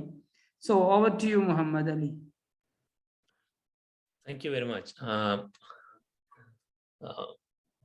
ബഹുമാനപ്പെട്ട നൗഫൽ കോഡൂർ, ഇസ്ഹാഖ് താമരശ്ശേരി, സയ്യിദ് ഇബ്രാഹിം ഖലീൽ തങ്ങൾ, മുഹമ്മദ് നസീഫ്, അത്തീഖുർ റഹ്മാൻ, ഇബ്രാഹിം അൽ Zain, and Antonio Bendagas, Salman Faiz, and my dear Dr. Zubaid Amjadi, and other people, those who have joined this meeting. Let me start by apologizing for you for not being able to make it on time.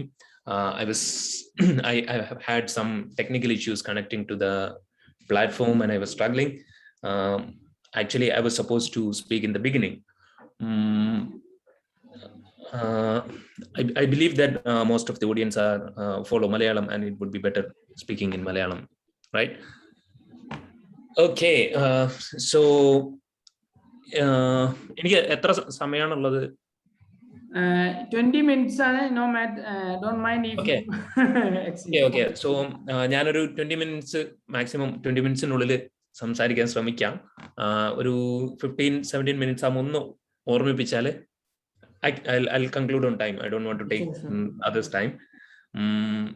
Higher education in Germany, the way for Indians. That's our topic.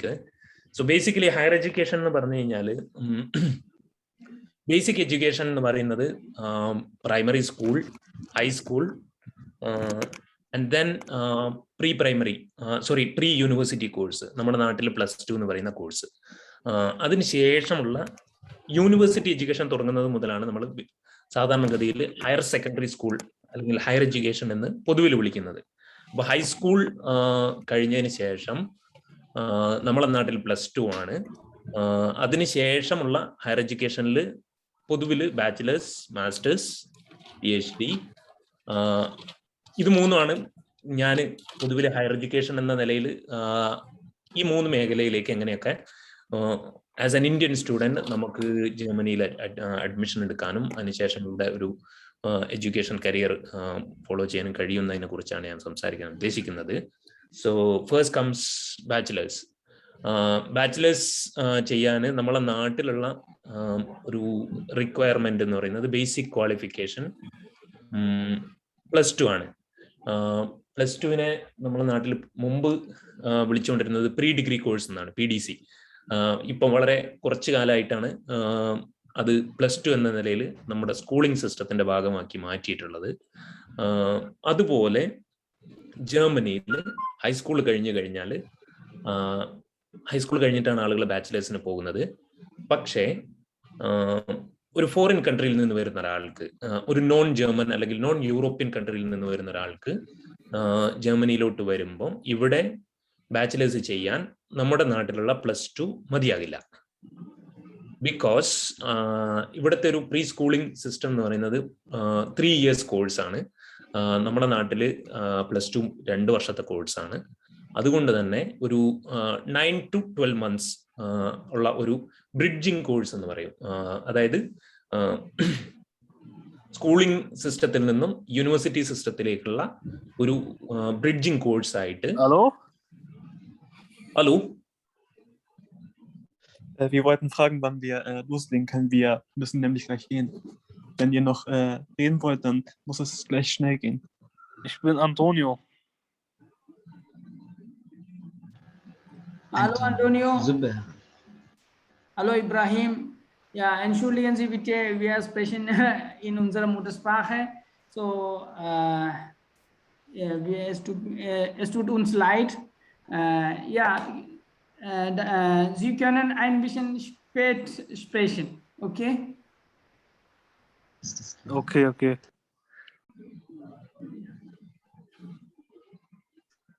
Okay. Ja, Ibrahim, leg mal los. Sorry? No, that's by mistake. Mohammed, you go ahead. Okay. So ഞാൻ പറഞ്ഞു വന്നത് പിന്നെ ഒരു bridging course എന്ന നിലയിൽ ഒരു course ചെയ്ത് കഴിഞ്ഞിട്ടാണ് നമ്മൾക്ക് ഇന്ത്യയിൽ നിന്ന് വരുന്ന ഒരാൾക്ക് ഇവിടെ ബാച്ചിലേഴ്സിന് ജോയിൻ ചെയ്യാൻ കഴിയുന്നത്. There are certain few bachelor courses നമുക്ക് നാട്ടിൽ നിന്ന് +2 കഴിഞ്ഞ് ഡയറക്റ്റ് അപ്ലൈ ചെയ്യാൻ പറ്റും. ബട്ട് മോസ്റ്റ് ഓഫ് ദ കോഴ്സസിന് ഒരു സ്റ്റുഡന്റ് ആൻഡ് കൊളീഗ് എന്നാണ് ജർമ്മനിയിൽ എന്ന് പറയുന്നത്.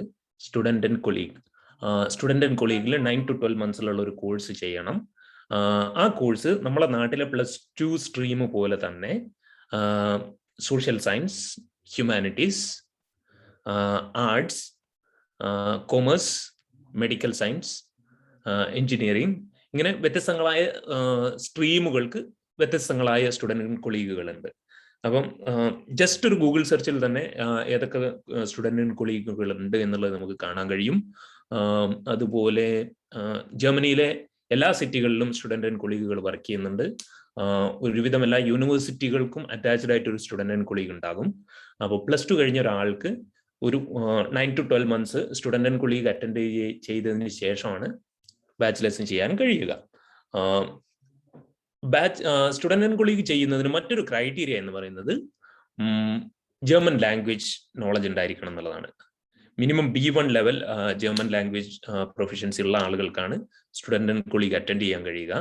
Because almost 90% of the student and colleagues ആണ് ഇൻ ജർമ്മൻ ലാംഗ്വേജ്. അതുകൊണ്ട് തന്നെ 90% സ്റ്റുഡന്റ് ആൻഡ് കൊളീഗുകളും ജർമ്മനിലാണ് വർക്ക് ചെയ്യുന്നത്. അവർ ജർമ്മനിലാണ് ടീച്ച് ചെയ്യുന്നത്. ഇതൊരു പ്രിപ്പറേറ്ററി കോഴ്സാണ്. അതായത് ഒരാൾക്ക്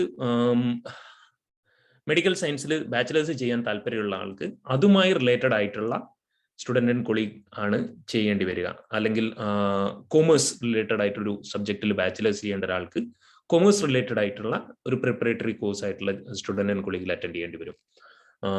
അപ്പം അതൊരു കാര്യം. സ്റ്റുഡൻ്റ് ആൻഡ് കൊളീഗിന് അറ്റൻഡ് ചെയ്യാൻ ബേസിക്കലി ജർമ്മൻ ലാംഗ്വേജ് ആവശ്യമാണ്. അപ്പോൾ ഒരു B1 level minimum B1 level language proficiency ഉള്ള ഒരാൾക്കാണ് സ്റ്റുഡൻ്റ് ആൻഡ് കൊളീഗ് അറ്റൻഡ് ചെയ്യാൻ കഴിയുക. അപ്പോൾ ഈ രണ്ട് ക്രൈറ്റീരിയകൾ ഫുൾഫിൽ ചെയ്യുന്ന ഒരാൾക്ക് ബേസിക്കലി ജർമ്മൻ യൂണിവേഴ്സിറ്റികളിൽ വന്ന് ബാച്ചിലേഴ്സ് ചെയ്യാം. ഞാൻ ജർമ്മൻ യൂണിവേഴ്സിറ്റികളെ കുറിച്ച് സംസാരിക്കുമ്പോൾ basically I'm talking about the public universities. Public യൂണിവേഴ്സിറ്റീസിന്റെ ഒരു അട്രാക്ഷൻ എന്ന് പറയുന്നത്, one, German education system is എന്താണ് ലോകത്ത് തന്നെ ഏറ്റവും ഹൈലി റിഗാർഡഡ് ആയിട്ടുള്ള ഏറ്റവും വളരെ പേര് കേട്ടിട്ടുള്ള ക്വാളിറ്റിയുള്ള ഒരു എഡ്യൂക്കേഷൻ സംവിധാനമാണ്. അതുകൊണ്ട് തന്നെ it has that demand. ജർമ്മനിയിൽ നിന്നും ഹയർ എഡ്യൂക്കേഷൻ നേടുന്നതിന് ജോബ് മാർക്കറ്റിലും അക്കാഡമിക് മാർക്കറ്റിലും അതിൻ്റെതായൊരു ഡിമാൻഡ് ഉണ്ട്. അതുപോലെ തന്നെ another perk of joining in Germany for a higher education is ജർമ്മനിയിലെ പബ്ലിക് എഡ്യൂക്കേഷൻ ഫ്രീ ആണ്. അതായത് almost every public university in Germany അവർ ട്യൂഷൻ ഫീ വാങ്ങാത്ത യൂണിവേഴ്സിറ്റികളാണ്. അതേ സ്ഥാനത്ത് മറ്റ് യൂറോപ്യൻ രാജ്യങ്ങളൊക്കെയും ഓൾമോസ്റ്റ് എല്ലാ രാജ്യങ്ങളിലും നമ്മൾക്ക് ട്യൂഷൻ ഫീ കൊടുക്കണം. അപ്പം ഇന്ത്യയിൽ നിന്ന് വരുന്ന ഒരാൾക്ക് ഇവിടെയുള്ള ഒരു ട്യൂഷൻ ഫീ എന്ന് പറഞ്ഞു കഴിഞ്ഞാൽ ഒരു വർഷത്തിന് 7,000 മുതൽ 10,000 യൂറോസ് വരെയൊക്കെ ട്യൂഷൻ ഫീ കൊടുക്കുക എന്നുള്ളത് ഒരു ഫീസിബിളായ കാര്യമല്ല. എല്ലാവർക്കും കഴിയില്ല എന്നല്ല, കഴിയുന്ന ആളുകൾ ഉണ്ടാകാം. പക്ഷെ പൊതുവിൽ അതൊരു ഭയങ്കര ഭാരിച്ച സാമ്പത്തിക ബുദ്ധിമുട്ടുള്ള കാര്യമാണ്. പക്ഷെ പബ്ലിക് യൂണിവേഴ്സിറ്റികളിൽ അഡ്മിഷൻ കിട്ടുകയാണെങ്കിൽ ട്യൂഷൻ ഫീ ഫ്രീ ആണ്. അപ്പോൾ ട്യൂഷൻ ഫീ ഫ്രീ ആയതുകൊണ്ട് തന്നെ അത് ബാച്ചിലേഴ്സിനായാലും മാസ്റ്റേഴ്സിനായാലും PhD ആയാലും ട്യൂഷൻ ഫീ ജർമ്മൻ യൂണിവേഴ്സിറ്റികളിൽ ഫ്രീ ആണ്. അവിടെയൊക്കെയും ജോയിൻ ചെയ്യാൻ കഴിയും. ഇതാണ് ഒരു ഓപ്ഷൻ. ഇതിനുവേണ്ടി അപ്ലൈ ചെയ്യാൻ ഞാൻ നേരത്തെ പറഞ്ഞ മാതിരി ഈ ബ്രിഡ്ജിങ് കോഴ്സ് ആയ സ്റ്റുഡൻ്റ് ആൻഡ് കൊളീഗ് ചെയ്യുമ്പോൾ തീർച്ചയായും ആ കോഴ്സിനോട് ഒന്നിച്ച് തന്നെ നമുക്ക് ഏതൊക്കെ യൂണിവേഴ്സിറ്റി, എവിടെയൊക്കെ അവസരങ്ങളുണ്ട്, എങ്ങനെയാണ് അവിടെ അപ്ലൈ ചെയ്യാൻ കഴിയുക എന്നതൊക്കെയും അറിയാൻ കഴിയും. ഇനി മറ്റൊരു ഓപ്ഷനാണ് മാസ്റ്റേഴ്സ്. ഈ പറഞ്ഞ സ്റ്റുഡൻ്റ് ആൻഡ് കൊളീഗിലൂടെ പോകാതെ തന്നെ ജർമ്മനിയിലോട്ട് നേരിട്ട് വരാൻ കഴിയുന്ന മറ്റൊരു മാർഗം എന്ന് പറയുന്നത് നാട്ടിൽ ബാച്ചിലേഴ്സ് കഴിഞ്ഞതിന് ശേഷം മാസ്റ്റേഴ്സിന് വേണ്ടി ജർമ്മനിയിലോട്ട് വരിക എന്നുള്ളതാണ്. ഏറ്റവും കൂടുതൽ ആളുകൾ eine Frage dazwischen. In Deutschland gibt es ja die AfD und sie wollen ja die Ausländer rausschieben, also wie Inder.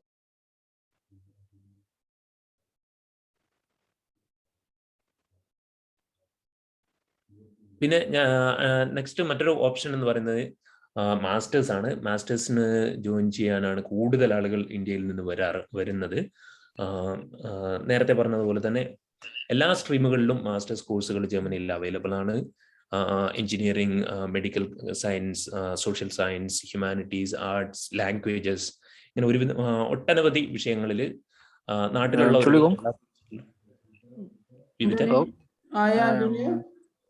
Ibrahim, zu deiner Frage. Ibrahim, bist du da? Ja, ich bin da. Ich höre dich. Sorry. Mohammed Ali, really sorry. You can continue. Okay. Ja, aber der Ibrahim hat doch gefragt.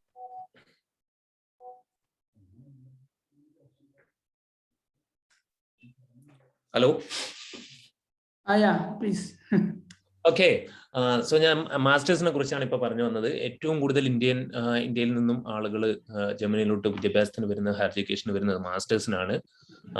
അതും German യൂണിവേഴ്സിറ്റികളിൽ വളരെ attractive ആയിട്ടുള്ള കോഴ്സുകളാണ്. മാസ്റ്റേഴ്സിന് വരാനുള്ള basic criteria എന്ന് പറയുന്നത് നേരത്തെ പറഞ്ഞതുപോലെ തന്നെ ഒരു ബാച്ചിലേഴ്സ് ഉണ്ടാവുക എന്നുള്ളതാണ്. ബാച്ചിലേഴ്സ് ഡിഗ്രി മിനിമം 65% മാർക്കോടുകൂടെ ബാച്ചിലേഴ്സ് പാസ്സായ ആർക്കും മാസ്റ്റേഴ്സിന് വേണ്ടി അപ്ലൈ ചെയ്യാം. മാസ്റ്റേഴ്സ് 2 തരത്തിലുള്ള മാസ്റ്റേഴ്സ് ജർമ്മനിയിൽ ലഭ്യമാണ്. വൺ ഇസ് ഇംഗ്ലീഷ് ടോട്ട് കോഴ്സുകൾ, ഇംഗ്ലീഷിൽ തന്നെ കോഴ്സുകൾ പഠിപ്പിക്കപ്പെടുന്ന മാസ്റ്റേഴ്സ് കോഴ്സുകളുണ്ട്. അതുപോലെ തന്നെ മറ്റൊന്നാണ് ജർമ്മൻ ടോട്ട് മാസ്റ്റേഴ്സ് കോഴ്സുകൾ. ഇംഗ്ലീഷ് ടോട്ട് മാസ്റ്റേഴ്സ് കോഴ്സുകൾക്ക് IELTS അല്ലെങ്കിൽ TOEFL അത് അല്ലെങ്കിൽ ബ്രിട്ടീഷ് കൗൺസിൽ അംഗീകരിച്ചിട്ടുള്ള മറ്റ് ഏതെങ്കിലും ഒരു ലാംഗ്വേജ് ടെസ്റ്റ് എടുത്തിരിക്കണം. 7 IELTS-ന് IELTS ആണെങ്കിൽ ഒരു 7 പോയിന്റ് ആവറേജ് IELTS മാർക്ക് ഉണ്ടെങ്കിൽ, ഇതൊരു IELTS-ന് 7-ന് മുകളിൽ എത്ര ഉണ്ടെങ്കിലും കൂടുതൽ കിട്ടുന്നതിനനുസരിച്ച് അഡ്മിഷൻ കിട്ടുകയല്ല, മറിച്ച് it's a qualification, language qualification. അപ്പോൾ മിനിമം 7 IELTS ഉണ്ടെങ്കിൽ you are qualified to apply. Basically German യൂണിവേഴ്സിറ്റികളിൽ നമ്മുടെ പ്രീവിയസ് അക്കാഡമിക് പെർഫോമൻസിനെ ബേസ് ചെയ്തിട്ടാണ് മാസ്റ്റേഴ്സിന് അഡ്മിഷൻ കിട്ടാറ്. അതോടുകൂടെ തന്നെ ഒരു മോട്ടിവേഷൻ ലെറ്റർ, അതുപോലെ റെഫറൻസ് ലെറ്ററുകൾ, അതായത് നമ്മൾ മുമ്പ് നമ്മളെ പഠിപ്പിച്ച, നമ്മളെ പ്രൊഫഷണലി അറിയുന്ന യൂണിവേഴ്സിറ്റി പ്രൊഫസർമാരിൽ നിന്നും ലഭിക്കുന്ന റെഫറൻസ് ലെറ്ററുകൾ, ആപ്ലിക്കേഷൻ, കംപ്ലീറ്റ് ആപ്ലിക്കേഷൻ, അതുപോലെ മോട്ടിവേഷൻ ലെറ്റർ, ഈ കൂടെ ലാംഗ്വേജ് പ്രൊഫിഷ്യൻസി. ജർമ്മൻ ആണെങ്കിൽ B2 minimum B2 language certificate.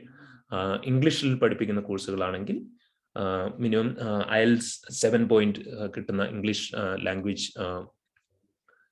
Certificate ഓടുകൂടെയാണ് നമുക്ക് അപ്ലൈ ചെയ്യാൻ കഴിയുക. ഈ 2 ക്രൈറ്റീരിയ വെച്ചിട്ടാണ് നമുക്ക് മാസ്റ്റേഴ്സിന് അപ്ലൈ ചെയ്യാൻ കഴിയുക. ഇത് കൂടാതെ there are some private universities as well. Private യൂണിവേഴ്സിറ്റികളിൽ അപ്ലൈ ചെയ്യാൻ കഴിയും. സാമ്പത്തികമായി അത് വഹിക്കാൻ കഴിയുന്നതാണെങ്കിൽ there are some quality private universities as well.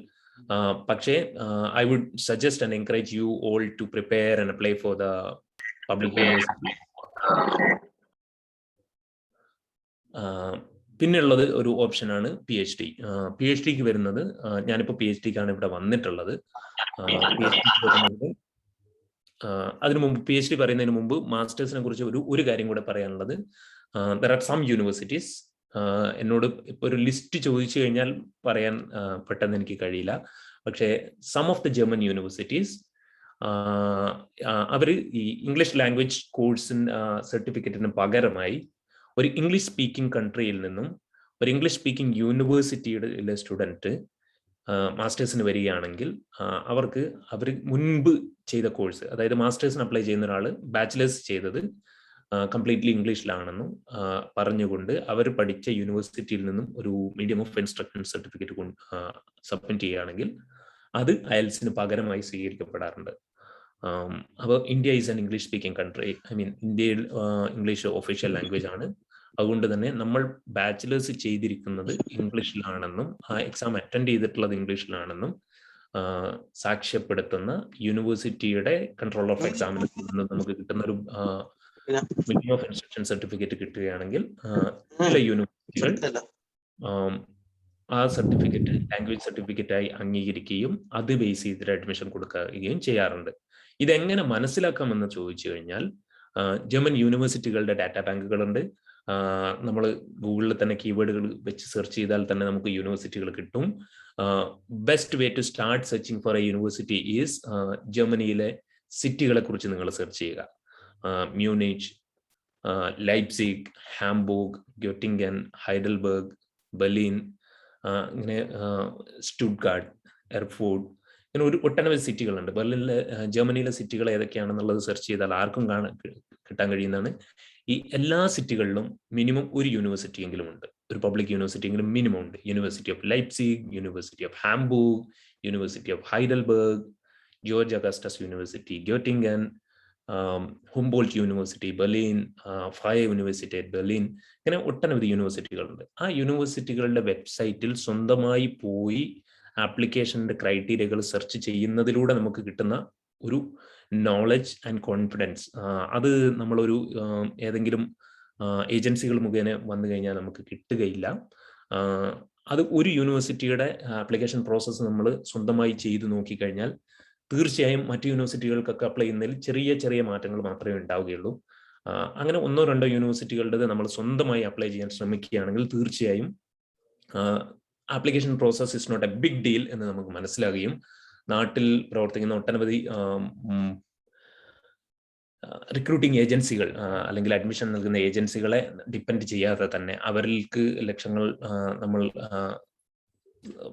പണമായി കൊടുക്കാതെ തന്നെ നമുക്ക് അഡ്മിഷൻ ലഭിക്കും. അപ്പോൾ ഈ യൂണിവേഴ്സിറ്റികളുടെ അഡ്മിഷൻ പോർട്ടലുകളിൽ പോയി കഴിഞ്ഞാൽ ഏതൊക്കെ റിക്വയർമെന്റ് ഡോക്യുമെന്റുകൾ വേണമെന്നുള്ളത് കാണാൻ കഴിയും. ഞാൻ നേരത്തെ പറഞ്ഞ ഡോക്യുമെന്റുകളാണ് വേണ്ടത്. അപ്പോൾ ഈ ലാംഗ്വേജ് സർട്ടിഫിക്കറ്റ് എന്ന് പറയുന്നിടത്ത് വ്യക്തമായി ഇംഗ്ലീഷ് സ്പീക്കിംഗ് കൺട്രിയിൽ നിന്നും ഒരു ഇംഗ്ലീഷ് ടോട്ട് കോഴ്സ് ചെയ്ത ആളുകൾക്ക് മീഡിയം ഓഫ് ഇൻസ്ട്രക്ഷൻ സർട്ടിഫിക്കറ്റ് മതി എന്നൊരു ഓപ്ഷൻ കാണുകയാണെങ്കിൽ നിങ്ങൾ പഠിച്ച യൂണിവേഴ്സിറ്റിയിൽ, നമ്മുടെ നാട്ടിലുള്ള എല്ലാ ബാച്ചിലേഴ്സ് കോഴ്സുകളും ഇംഗ്ലീഷിലാണ്. നമ്മുടെ കോളേജുകളിൽ മലയാളത്തിൽ അധ്യാപകർ പഠിപ്പിക്കാറുണ്ടെങ്കിൽ പോലും technically that is suppose to be taught in English. അതുകൊണ്ട് തന്നെ നമുക്ക് നമ്മുടെ ലാംഗ്വേജിനൊരു കോൺഫിഡൻസ് ഉണ്ടെങ്കിൽ തീർച്ചയായും ഈ ഒരു അവസരം ഉപയോഗിക്കാൻ കഴിയും. ബെസ്റ്റ് ഈസ് ഓൾവേസ് ഇംഗ്ലീഷിൽ പഠിപ്പിക്കപ്പെടുന്ന കോഴ്സുകൾ ജർമ്മൻ ടോട്ട് കോഴ്സുകളെക്കാൾ തുച്ഛമാണ്. അതുകൊണ്ട് തന്നെ കൂടുതൽ കോഴ്സുകളും കൂടുതൽ യൂണിവേഴ്സിറ്റികളിലും അഡ്മിഷൻ കിട്ടാനുള്ള സാധ്യത എപ്പോഴും ജർമ്മൻ ലാംഗ്വേജ് സർട്ടിഫിക്കറ്റോട് കൂടി അപ്ലൈ ചെയ്യുമ്പോഴായിരിക്കും. അതിന് B1 B2 ലെവൽ ഇംഗ്ലീഷാണ്, ജർമ്മനാണ് ആവശ്യം. നാട്ടിൽ ഒരു ഒട്ടനവധി ജർമ്മൻ ലാംഗ്വേജ് ഇൻസ്റ്റിറ്റ്യൂട്ടുകളുണ്ട്. വളരെ സീരിയസ് ആയിട്ട് ജർമ്മനിയിൽ ഹയർ എഡ്യൂക്കേഷന് പോകാൻ താല്പര്യമുള്ള ആളുകൾക്ക് ഇപ്പോൾ തന്നെ ജർമ്മൻ പഠിക്കാൻ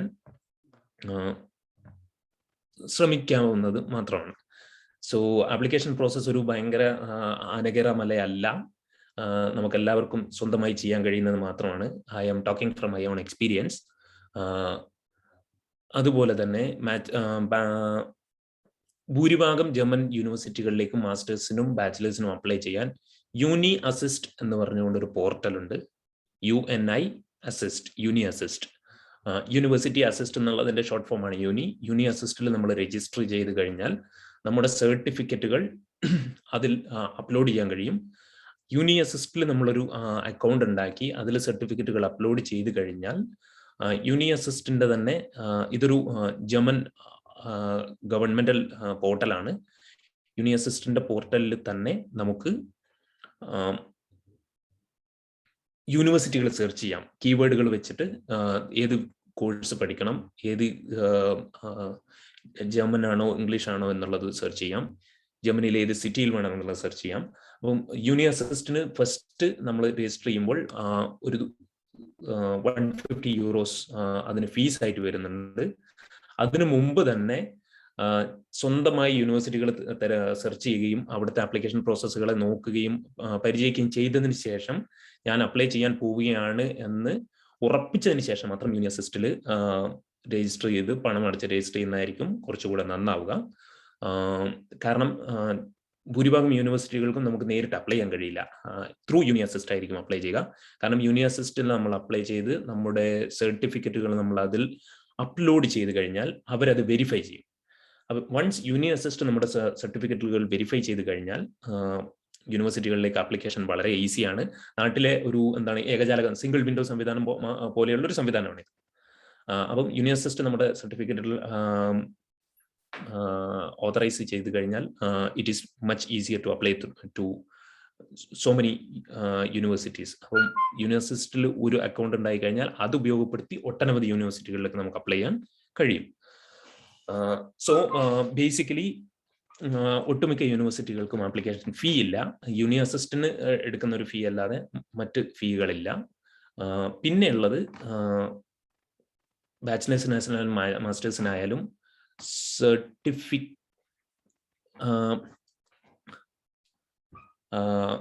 കോഴ്സ് ഫീ ഫ്രീ ആണ്. പക്ഷേ ജർമ്മനിയിലോട്ട് വരുമ്പോൾ സ്കോളർഷിപ്പോട് കൂടെ വരാത്ത, സ്കോളർഷിപ്പ് ഇല്ലാതെ സ്വന്തമായി ഫണ്ട് ചെയ്ത് വരാൻ താല്പര്യപ്പെടുന്ന ആളുകളാണെങ്കിൽ അവർക്ക് അഡ്മിഷൻ കിട്ടിയതിന് ശേഷം വിസയ്ക്ക് അപ്ലൈ ചെയ്യുമ്പോൾ ഒരു മാസത്തിന് 850 യൂറോ എന്ന നിലയിൽ ഒരു വർഷത്തേക്ക് 850 × 12 അത്രയും തുക നമ്മളൊരു ബ്ലോക്ക് അക്കൗണ്ട് ഉണ്ടാക്കി അതിൽ ഡെപ്പോസിറ്റ് ചെയ്ത് അത്രയും പണം എൻ്റെ ഒരു ബ്ലോക്ക് അക്കൗണ്ടിൽ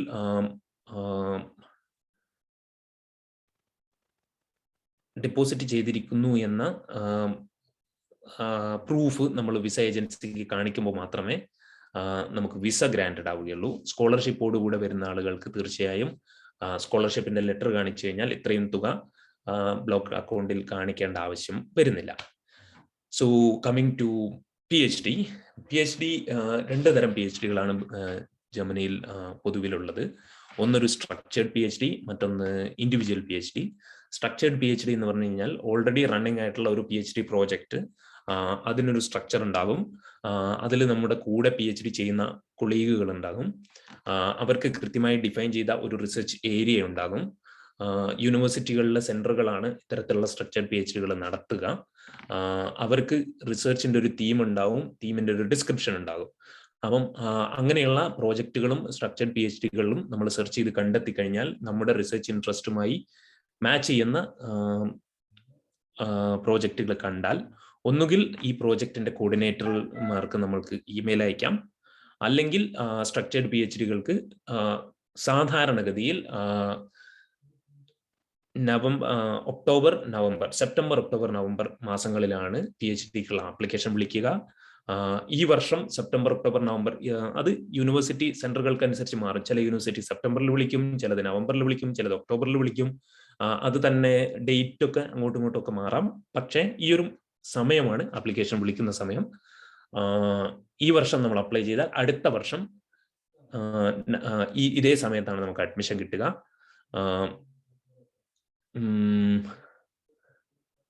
അതുകൊണ്ട് തന്നെ ഈ ഒരു സമയത്താണ് നമ്മൾ ആപ്ലിക്കേഷന് വേണ്ടി തയ്യാറാവേണ്ടത്. ഇത് ബാച്ചിലേഴ്സിനായാലും മാസ്റ്റേഴ്സിനായാലും PhDക്കായാലും പൊതുവിൽ ഈ ഒരു സമയത്താണ്. അതായത് ജർമ്മനിയിൽ സെമസ്റ്ററുകൾ തുടങ്ങുന്നത് വിന്റർ സെമസ്റ്ററിലാണ്. സെമസ്റ്റർ തുടങ്ങുക ഒക്ടോബറിലാണ്. അടുത്ത സെമസ്റ്റർ എന്ന് പറയുന്നത് സമ്മർ സെമസ്റ്ററാണ്. സമ്മർ സെമസ്റ്ററുകൾ തുടങ്ങുക ഏപ്രിൽ മാസത്തിലാണ്. April to October, October to next April, ഇങ്ങനെയാണ് 2 സെമസ്റ്ററുകൾ വർക്ക് ചെയ്യുന്നത്.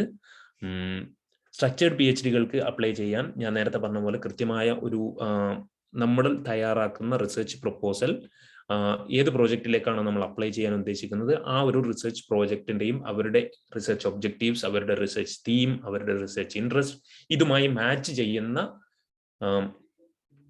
പ്രൊപ്പോസലുകൾ അയച്ചാലാണ് ആക്സെപ്റ്റ് ചെയ്യപ്പെടുക. അത് അപ്ലൈ ചെയ്യാൻ 2 മാർഗമുണ്ട്. ഒന്ന്, പ്രോജക്റ്റ് കോർഡിനേറ്റർമാർക്ക് നമ്മൾ ഒരു റിസർച്ച് പ്രൊപ്പോസൽ ഉണ്ടാക്കി അത് മെയിൽ ചെയ്ത് കഴിഞ്ഞാൽ if they are interested they will get in touch with you. അല്ലാത്ത പക്ഷം ചില യൂണിവേഴ്സിറ്റികളിൽ, ഇപ്പം ഞാൻ ചെയ്തത് അങ്ങനെയാണ്. അതായത് എല്ലാ വർഷവും നവംബർ ഒക്ടോബർ മാസങ്ങളിൽ അവർ ആപ്ലിക്കേഷൻ വിളിക്കും. അപ്പോൾ അവരുടെ ആപ്ലിക്കേഷൻ പോർട്ടലിൽ നമ്മൾ ഇവരുടെ അവിടെ നടക്കുന്ന റിസർച്ച് പ്രോജക്റ്റ്, ഇപ്പൊ ഞാൻ ചെയ്യുന്നത് Berlin graduate school of Muslim cultures and societies എന്ന ഒരു റിസർച്ച് ഗ്രാജുവേറ്റ് സ്കൂളിലാണ്. അപ്പം ലോകത്തുള്ള മുസ്ലിം സൊസൈറ്റീസ് ആൻഡ് കൾച്ചേഴ്സിൽ നടക്കുന്ന അവരുടെ പൊളിറ്റിക്കൽ ആക്ടിവിറ്റീസ്, അവരുടെ സോഷ്യൽ ആന്ത്രോപോളജിക്കൽ ലൈഫ് വേൾഡ്, അതുപോലെ മുസ്ലിം റിലേറ്റഡ് തിയോളജിക്കൽ ഡെവലപ്മെന്റ്സ്, അല്ലെങ്കിൽ എന്താണ് art and architectural history relating to Muslims and Muslim societies. ഇത് ഇസ്ലാമുമായി ബന്ധപ്പെടുത്തിയല്ല ഞാൻ പറയുന്നത്, മുസ്ലിം സൊസൈറ്റീസ്. അപ്പോൾ സെൻട്രൽ ഏഷ്യൻ രാജ്യങ്ങൾ, സൗത്ത് ഏഷ്യൻ രാജ്യങ്ങൾ, സൗത്ത് ഈസ്റ്റ് ഏഷ്യൻ രാജ്യങ്ങളായ ഇന്തോനേഷ്യ, മലേഷ്യ, അതുപോലെയുള്ള രാജ്യങ്ങൾ, അല്ലെങ്കിൽ നോർത്ത് ആഫ്രിക്കൻ കൺട്രീസ്, എല്ലാ സ്ഥലത്തും പറ്റും. നമ്മുടെ ഇപ്പം എൻ്റെ കൂടെ വർക്ക് ചെയ്യുന്ന ഒരാൾ പോർട്ടോറിക്കോയിൽ ജീവിക്കുന്ന മുസ്ലിം സൊസൈറ്റീസിനെ കുറിച്ചാണ് പഠിക്കുന്നത്. It's not a Muslim country, but കരീബിയനിൽ ജീവിക്കുന്ന മുസ്ലിം സൊസൈറ്റീസ്, അവരെങ്ങനെയാണ് അവരുടെ എവരിഡേ ലൈഫ്, അവിടെയുള്ള മറ്റു മതസ്ഥരുമായും മറ്റു കൾച്ചറൽ ആളുകളുമായും എങ്ങനെ അവരുടെ ഒരു കമ്മ്യൂണിറ്റി ലൈഫിനെ ബന്ധപ്പെടുത്തുന്നു, എങ്ങനെ അവരതിനെ ഡെവലപ്പ് ചെയ്യുന്നു എന്നതിനെ കുറിച്ചൊക്കെയാണ് പഠിക്കുന്നത്. അപ്പം ഞാൻ പറഞ്ഞു വന്നത്, ഈ ഒരു തീമുമായി റിലേറ്റഡ് ആയ ഏത് ടോപ്പിക്കും നമുക്ക് അതിനകത്ത് അപ്ലൈ ചെയ്യാൻ കഴിയും. അല്ലാത്ത പക്ഷം ഇൻഡിവിജ്വൽ PhDകൾ എന്ന് പറയുന്നത് നമുക്ക് താല്പര്യമുള്ള ഏത് വിഷയത്തിലും ഏതെങ്കിലും ഒരു യൂണിവേഴ്സിറ്റിയിൽ പ്രൊഫസറായി വർക്ക് ചെയ്യുന്ന അല്ലെങ്കിൽ റിസർച്ച് സൂപ്പർവൈസറായി വർക്ക് ചെയ്യുന്ന ഒരു ഫാക്കൽറ്റിക്ക് നമ്മൾ നേരിട്ട് ഇമെയിൽ അയക്കുന്നു. നമ്മുടെ റിസർച്ച് ഇൻട്രസ്റ്റ് എന്നതാണ്, ഞാൻ ഇന്ന സ്ഥലത്താണ് പഠിച്ചത്, എൻ്റെ റിസർച്ച് ഇൻട്രസ്റ്റ് എന്നതാണ് എന്നതൊക്കെ വിശദീകരിച്ചുകൊണ്ട് ഞാൻ PhD ചെയ്യാൻ ആഗ്രഹിക്കുന്നു എന്ന് അവരോട് പറയാനും കൺവിൻസ് ചെയ്യാനും കഴിയുന്ന തരത്തിലുള്ള ഒരു പ്രൊപ്പോസൽ എഴുതിയതിനു ശേഷം ഇവർക്ക് മെയിൽ അയച്ചു കഴിഞ്ഞാൽ ഇൻട്രസ്റ്റഡ് ആയിട്ടുള്ള ഫാക്കൽറ്റിമാർ നമ്മെ ബന്ധപ്പെടുകയും then they will guide you through the next application. ഇങ്ങനെ ഒരു രീതിയിലാണ് PhDക്ക് അപ്ലൈ ചെയ്യുക. PhDക്ക് അപ്ലൈ ചെയ്യുന്നതിനും ആവശ്യമുള്ള കാര്യങ്ങൾ ബേസിക്കലി ഒരു മാസ്റ്റേഴ്സ് ഡിഗ്രി ഉണ്ടായിരിക്കണം, ലാംഗ്വേജ് സർട്ടിഫിക്കറ്റ് ഉണ്ടായിരിക്കണം, മോട്ടിവേഷൻ ലെറ്റർ ഉണ്ടായിരിക്കണം, അല്ലെങ്കിൽ statement of purpose, and then reference letter, minimum 2 reference letter. നമ്മുടെ മാസ്റ്റേഴ്സിലും അല്ലെങ്കിൽ ബാച്ചിലേഴ്സിൽ അല്ലെങ്കിൽ മാസ്റ്റേഴ്സ് റിലേറ്റഡ് ആയി നമ്മൾ ഏതെങ്കിലും റിസർച്ച് ചെയ്തിട്ടുണ്ടെങ്കിൽ അതിനെ സൂപ്പർവൈസ് ചെയ്ത ആൾ, ഇവരിൽ നിന്നും നമ്മൾ വാങ്ങുന്ന ഒരു റെഫറൻസ് ലെറ്റർ ഉണ്ടായിരിക്കണം. പിന്നെ ഒരു ഡീറ്റെയിൽഡ് റിസർച്ച് പ്രൊപ്പോസലിന്റെ കൂടെ നമ്മുടെ CV ഉണ്ടായിരിക്കണം. ഞാൻ നേരത്തെ പറയാൻ വിട്ടു, മാസ്റ്റേഴ്സിന് അപ്ലൈ ചെയ്യുമ്പോഴും ബാച്ചിലേഴ്സിന് അപ്ലൈ ചെയ്യുമ്പോഴും നല്ലൊരു അക്കാഡമിക് CV ഉണ്ടായിരിക്കണം. ഇത്രയും കാര്യങ്ങൾ ഉൾക്കൊള്ളിച്ചുകൊണ്ടുള്ളതാണ് ഒരു റിസർച്ച് അല്ലെങ്കിൽ ഒരു അഡ്മിഷനുള്ള ആപ്ലിക്കേഷൻ. ഇത് ഞാൻ നേരത്തെ പറഞ്ഞ പോലെ നമുക്ക് സ്വന്തമായിട്ട് തന്നെ ചെയ്യാൻ കഴിയും. യൂണി അസിസ്റ്റ് ത്രൂ ആണ് മാസ്റ്റേഴ്സിനും ബാച്ചിലേഴ്സിനും അപ്ലൈ ചെയ്യുക. PhDക്ക് നമ്മൾ ഡയറക്റ്റ് ആയിട്ടാണ് സാധാരണഗതിയിൽ അപ്ലൈ ചെയ്യുക.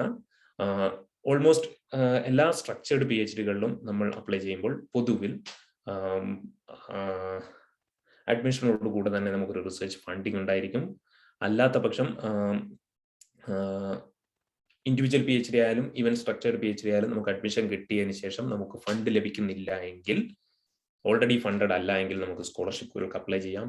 DAD, DFG തുടങ്ങിയ 2 പൊതുവിലുള്ള ഗവൺമെന്റ് റൺ ഫണ്ടിങ് ഏജൻസികളുണ്ട്. അവർക്ക് നമുക്ക് അപ്ലിക്കേഷൻ കൊടുക്കാം. അല്ലാത്ത പക്ഷം ഒരുപാട് ഏജൻസികൾ, ഫോക്സ്വാഗന്റെ റിസർച്ച് ഫണ്ടുകളുണ്ട്. അതുപോലെ ഫോർഡ് എന്ന് പറയുന്ന കമ്പനി നടത്തുന്ന റിസർച്ച് ഫണ്ടുകളുണ്ട്. ഇത്തരത്തിലുള്ള NGOകളും കമ്പനികളുടെ കോർപ്പറേറ്റ് ഫണ്ടുകളിലും ഒക്കെ നമുക്ക് റിസർച്ചിന് വേണ്ടി അപ്ലൈ ചെയ്യാം. ജർമ്മൻ അറിയുന്ന ആളാണെങ്കിൽ, minimum B2 level German language ഉള്ള ആളുകൾക്കാണെങ്കിൽ ജർമ്മൻ NGOകളിലൂടെയും നമുക്ക് NGOകൾ കൊടുക്കുന്ന റിസർച്ച് ഫണ്ടിങ്ങുകളുണ്ട്. ഉദാഹരണം പറഞ്ഞു കഴിഞ്ഞാൽ റോസ ലക്സംബർഗ് സ്റ്റിഫ്റ്റും, റോസ ലക്സംബർഗ് ഫൗണ്ടേഷൻ, അല്ലെങ്കിൽ കോൺറാഡ് അഡോനോ സ്റ്റിഫ്റ്റും. കോൺറാഡ് അഡോനോ എന്ന് പറയുന്ന ജർമ്മനിയിലെ CDU എന്ന് പറയുന്ന പൊളിറ്റിക്കൽ പാർട്ടിയുടെ ഫൗണ്ടറാണ്. അദ്ദേഹത്തിന്റെ പേരിൽ നടത്തുന്ന ഒരു ഫൗണ്ടേഷനാണ് കോൺറാഡ് അഡോനോ സ്റ്റിഫ്റ്റും. അതുപോലെ റോസ ലക്സംബർഗ് സ്റ്റിഫ്റ്റും എന്ന് പറയുന്നത് ഒരു ലെഫ്റ്റ് ലീനിങ് NGO ആണ്. അതുപോലെ ഏബർട്ട് സൈമൺ സ്റ്റിഫ്റ്റും. ഇങ്ങനെ ഒട്ടനവധി റിസർച്ച് ഫണ്ടിങ് ഏജൻസികളുണ്ട്. ഹിസ്റ്ററിയുമായി റിലേറ്റഡ് ആയിട്ടാണെങ്കിൽ ഗേഡ ഹെങ്കൽ, GERDA HENKIL, ഹെങ്കൽ, ഗേഡ ഹെങ്കൽ ഫൗണ്ടേഷൻ ഉണ്ട്. ഇത്തരത്തിലുള്ള ഫൗണ്ടേഷനുകളിൽ നമുക്ക് ഡയറക്റ്റ് സ്കോളർഷിപ്പിന് അപ്ലൈ ചെയ്യാം.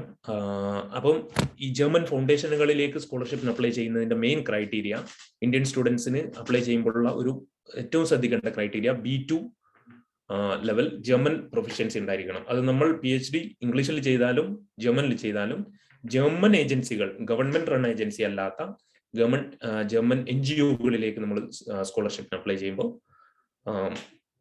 പരിഗണിക്കേണ്ട ഒന്നാണ് ജർമ്മൻ ലാംഗ്വേജ് ഉണ്ടായിരിക്കുക എന്നുള്ളത്.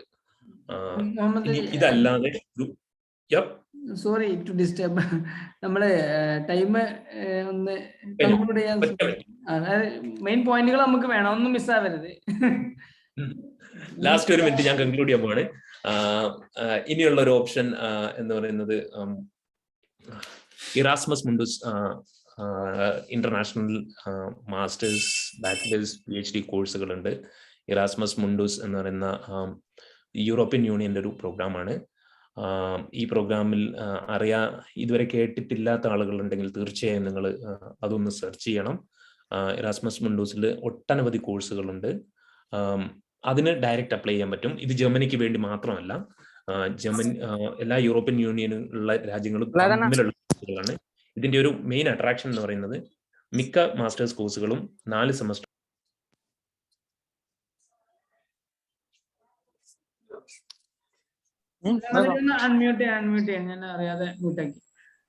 ഓക്കെ. സോ ഇറാസ്മസ് മുണ്ടൂസിന്റെ ഒരു പ്രത്യേകത എന്ന് വെച്ച് കഴിഞ്ഞാൽ മാസ്റ്റേഴ്സ് ചെയ്യുന്ന ഒരാൾക്ക് 4 സെമസ്റ്റർ, ഓരോ സെമസ്റ്ററും ഓരോ രാജ്യത്തെ ഓരോ യൂണിവേഴ്സിറ്റിയിൽ ചെയ്യാൻ കഴിയും. ഉദാഹരണത്തിന് ലെറ്റ്സ് ടേക്ക് ഹിസ്റ്ററിയിൽ മാസ്റ്റർ ചെയ്യുന്ന ഒരാൾക്ക് 4 യൂണിവേഴ്സിറ്റി, ഉദാഹരണത്തിന് ഹുംബോൾട്ട് യൂണിവേഴ്സിറ്റി ബെർലിൻ, ജർമ്മനിയിലെ ഹുംബോൾട്ട് യൂണിവേഴ്സിറ്റിയിൽ ഒരു സെമസ്റ്റർ ചെയ്യുന്നു. പാരീസിലെ സോബോൺ യൂണിവേഴ്സിറ്റിയിൽ വേറൊരു സെമസ്റ്റർ ചെയ്യുന്നു. ദെൻ പോളണ്ടിലോ അല്ലെങ്കിൽ വാഴ്സോയിലോ അല്ലെങ്കിൽ പ്രാഗിൽ പോയിട്ട് ചാൾസ് യൂണിവേഴ്സിറ്റിയിൽ മറ്റൊരു സെമസ്റ്റർ ചെയ്യുന്നു. എന്നിട്ട് തിരിച്ച് സ്ലൊവീനിയ അല്ലെങ്കിൽ നെതർലാൻഡ്സ്, ബെൽജിയം ആ ഒരു യൂണിവേഴ്സിറ്റിയിലേക്ക് പോയിട്ട് ഒരു സെമസ്റ്റർ അവിടെ ചെയ്യുന്നു.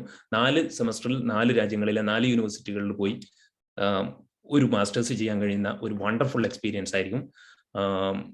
ഇറാസ്മസ് മുണ്ടൂസിനും സാധാരണഗതിയിൽ അഡ്മിഷനോട് കൂടെ തന്നെ ഫെലോഷിപ്പ് ലഭിക്കാറുണ്ട്. അപ്പം ഇതിനെക്കുറിച്ച് കേട്ടിട്ടില്ലാത്ത ആളുകളുണ്ടെങ്കിൽ തീർച്ചയായും നിങ്ങളത് ശ്രമിക്കണം. അതുപോലെ തന്നെ നിലവിൽ നമ്മുടെ ഇന്ത്യയിൽ ഇപ്പോൾ മാസ്റ്റേഴ്സോ അല്ലെങ്കിൽ PhD ചെയ്തുകൊണ്ടിരിക്കുന്ന ആളുകൾക്ക് ജർമ്മൻ യൂണിവേഴ്സിറ്റികളിലേക്ക് ഒരു സെമസ്റ്റർ അല്ലെങ്കിൽ 3 മാസത്തിന് എക്സ്ചേഞ്ച് പ്രോഗ്രാമുകൾക്ക് വരാനുള്ള സാധ്യതകളും ഇറാസ്മസ് മുണ്ടൂസിലൂടെ ലഭിക്കുന്നതാണ്. അപ്പം ഫസ്റ്റ് ഓഫ് ഓൾ നമ്മൾ എങ്ങനെയാണ് ഇത് ചെയ്യുക എന്നുള്ളതിനെ കുറിച്ച് സംശയം ഉണ്ടാവും. അത് സംശയം തീർക്കാനുള്ള ഏറ്റവും നല്ല മാർഗം ഇത്തരത്തിലുള്ള വെബ്സൈറ്റുകൾ നമ്മൾ സ്വന്തമായി ഒന്ന് സ്കാൻ ചെയ്യുക എന്നുള്ളതാണ്. ആ വെബ്സൈറ്റിൽ ഇരുന്ന് അതിനുവേണ്ടി നിങ്ങൾ ചെലവഴിക്കുന്ന 1 മണിക്കൂർ അല്ലെങ്കിൽ 2 മണിക്കൂർ വേർത്തായിരിക്കും. പെട്ടെന്ന് തന്നെ നമുക്കൊരു കോഴ്സിനോ അല്ലെങ്കിൽ ഒരു പ്രോഗ്രാമോ കിട്ടിയിട്ടില്ലെങ്കിൽ പോലും തീർച്ചയായും അത് നിങ്ങൾക്ക് ബെനിഫിറ്റ് ചെയ്യും. Wish you all the best. ഈ ഓഡിയൻസിൽ നിന്നും ഇവരുടെ അക്വന്റൻസിൽ നിന്നും ഒക്കെ ഒരുപാട് ആളുകൾക്ക് നല്ല നല്ല ഹയർ എഡ്യൂക്കേഷൻ പോസ്റ്റുകളിൽ എത്താനുള്ള ഭാഗ്യം ഉണ്ടാവട്ടെ എന്ന് പ്രാർത്ഥിക്കുന്നു. അതോടൊപ്പം തന്നെ ഞാനിപ്പോൾ ചെയ്തുകൊണ്ടിരിക്കുന്ന PhD-യും ഈ പഠനങ്ങളിലൊക്കെ വിജയിക്കാനും അഭിവൃദ്ധി ഉണ്ടാകാനും നിങ്ങളെല്ലാവരും പ്രാർത്ഥിക്കണമെന്ന് അപേക്ഷിക്കുന്നു. Thank you so much. Thank you so much Muhammad Ali. വളരെ വളരെ നന്ദി. ഒരുപാട് അത്യാവശ്യമായിട്ട് നമ്മൾ അറിഞ്ഞിരിക്കേണ്ട എല്ലാ കാര്യങ്ങളും കവർ ചെയ്തു. പക്ഷെ എല്ലാം കൂടി ഒരേ സമയം നമ്മൾ ബ്രെയിനിലേക്ക് എത്തുമ്പോൾ എവിടെ ഫോക്കസ് ചെയ്യണം എന്നുള്ളൊരു കൺഫ്യൂഷനാണ് ഞങ്ങൾക്ക്. എന്തായാലും ഒരുപാട് വിഷയങ്ങൾ പറഞ്ഞിട്ടുണ്ട്. ഒരുപാട് ഡൗട്ടുകൾ പലർക്കും ഉണ്ട്, പലരും പോസ്റ്റ് ചെയ്തിട്ടുണ്ട്. നമുക്ക് എന്തായാലും നമ്മൾ ഗ്രൂപ്പുകളുണ്ട്. അത്യാവശ്യക്കാർ ആരെങ്കിലും വരികയാണെങ്കിൽ നമ്മൾ നിങ്ങളിലേക്ക് ഗൈഡ് ചെയ്യുന്നുണ്ട്. കാരണം എല്ലാവരുടെയും ചോദ്യം ഇവിടെ പറയാൻ ഞാണ്ട് അനലൈസ് ചെയ്യാൻ നമുക്ക് ടൈം ഇല്ലാത്തതുകൊണ്ടാണ്. പക്ഷെ എല്ലാവർക്കും ഡൗട്ട് ഉണ്ട്, എനിക്കും ഒരുപാട് ഡൗട്ട് ഉണ്ട്. പക്ഷെ time does not allow. But a big thank you for your valuable presentation and valuable preparation and valuable inputs. ഒരുപാട് നല്ല ടേക്ക് അവേസ് എല്ലാ പാർട്ടിസിപ്പൻസിനും കിട്ടിയിട്ടുണ്ട്. അപ്പോൾ ഇതിൻ്റെ ഒരു ക്രക്സ് എന്ന് പറയുന്നത് നമ്മൾ തന്നെ വെബ്സൈറ്റുകളും ഒക്കെ ഒന്ന് ടൈം ഇൻവെസ്റ്റ് ചെയ്തിട്ട് അന്വേഷിക്കുക എന്നുള്ളതാണ് മുഹമ്മദ് അലി പറഞ്ഞ ഒരു ക്രക്സ് ആയിട്ട് എനിക്ക് മനസ്സിലാവുന്നത്. അപ്പം ബാക്കി ഇൻഷാ അല്ലാഹ് നമുക്ക് സമയം സാഹചര്യത്തിനനുസരിച്ച് മുഹമ്മദ് അലിയോട് തന്നെ ചോദിച്ച് മനസ്സിലാക്കാം. ഇൻഷാ അല്ലാഹ്. Big thank you Muhammad Ali. അള്ളാഹു എല്ലാം എളുപ്പമാകട്ടെ. PhD-യും എല്ലാ ശ്രമങ്ങളും ഈ സമയവും അധ്വാനവും അള്ളാഹു ഒരു സ്വാലിഹ് അമലായി സ്വീകരിക്കട്ടെ. ആമീൻ. It was pleasure joining you all.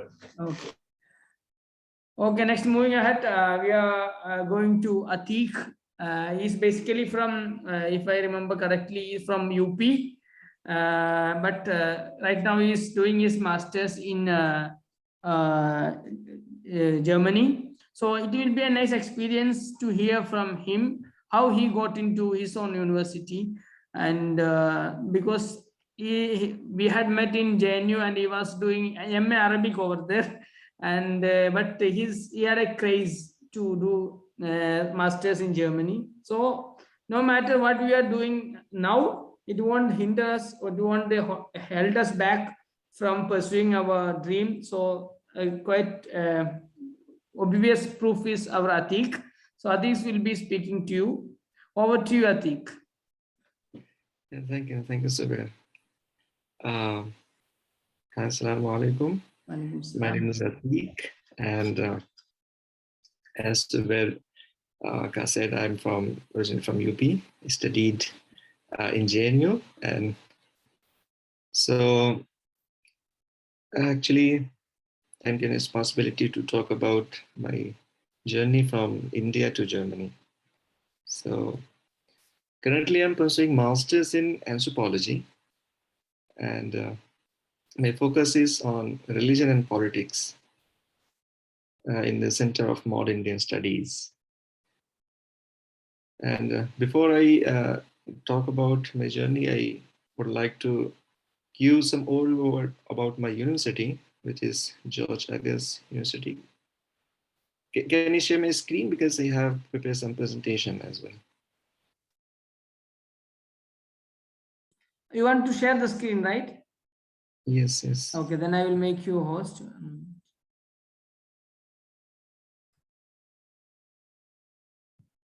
Okay, Atiq, you are host now. You can share. So once your presentation is done, you may make me again a host back. Okay. Okay, okay. So can you see the screen? Yeah, we can see it.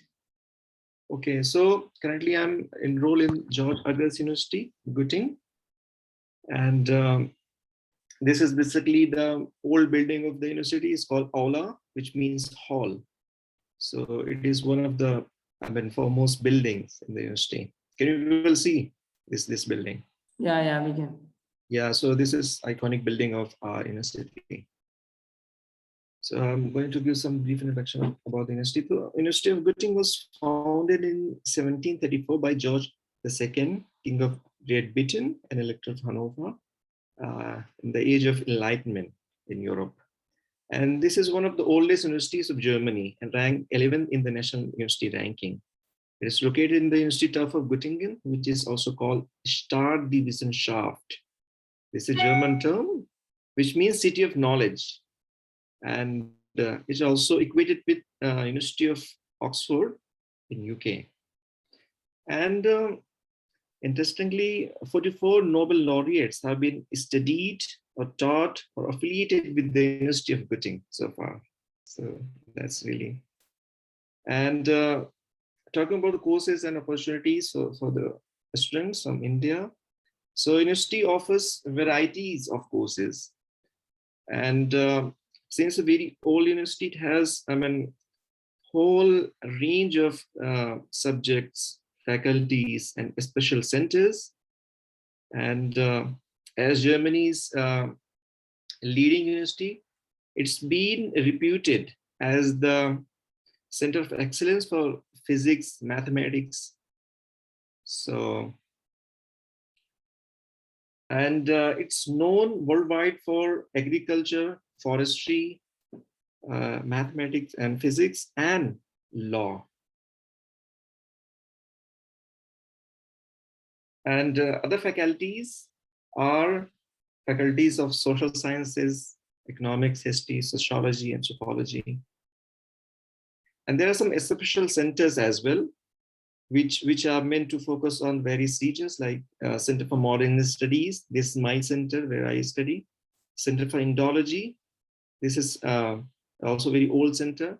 Center for East Asian Studies, Egyptology, Idanology, etc. And people from madrasa background, they can also, avail the opportunities here. And the good, there are different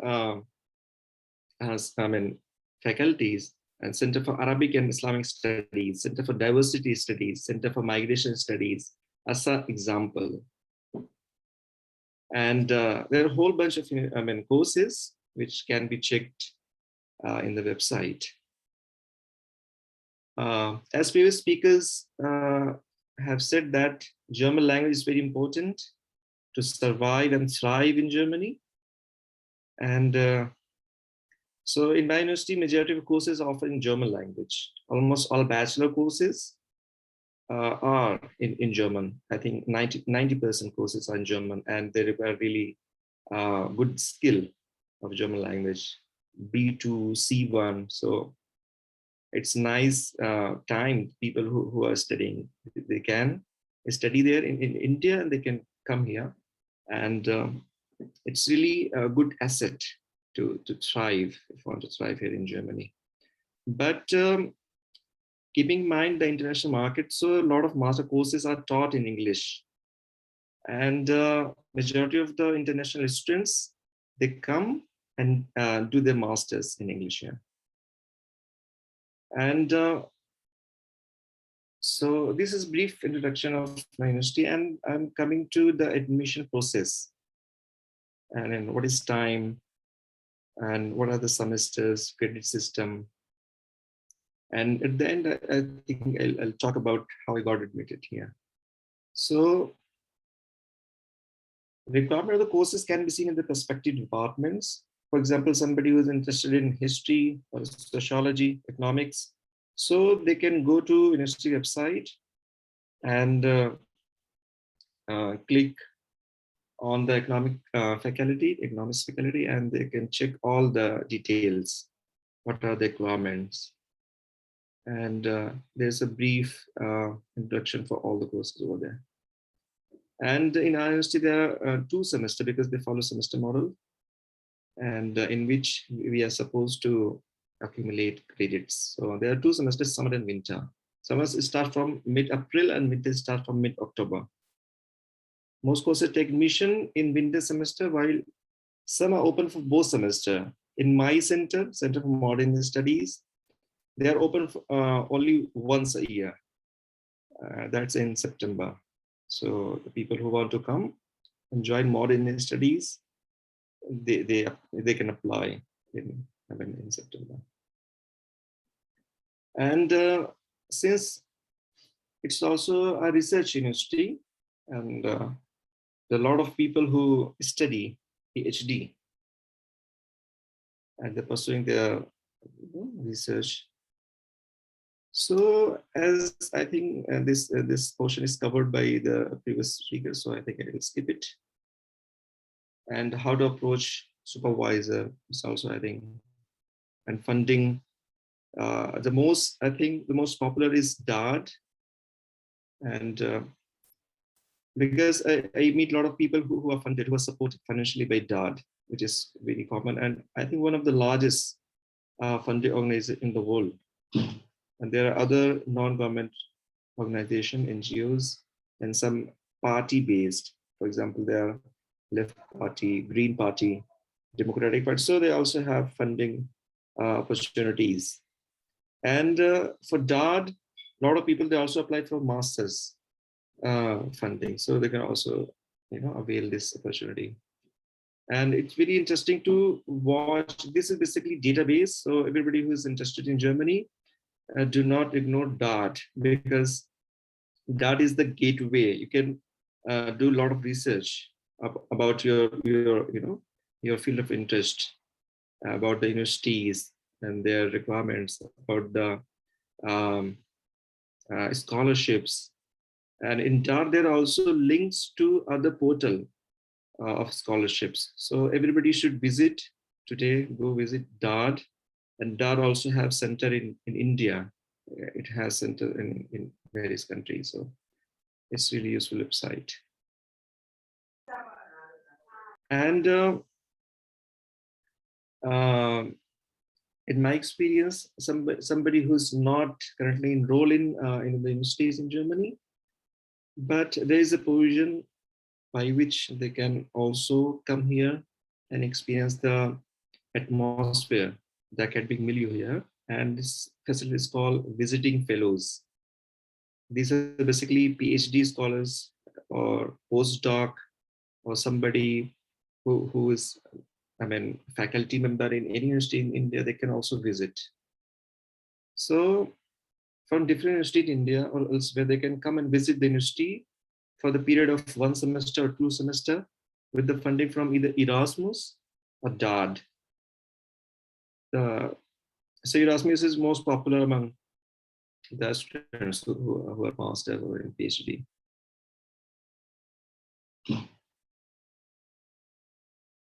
And talking about Indian students, so there are the total number of students in Göttingen is 31,000, and 10% are from various countries. They are international students. Around 1,000 students are from India, from various parts of India.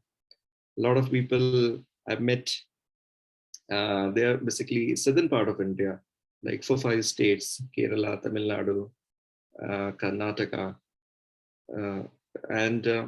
but I have met people from, almost all part of India. So it's really international campus.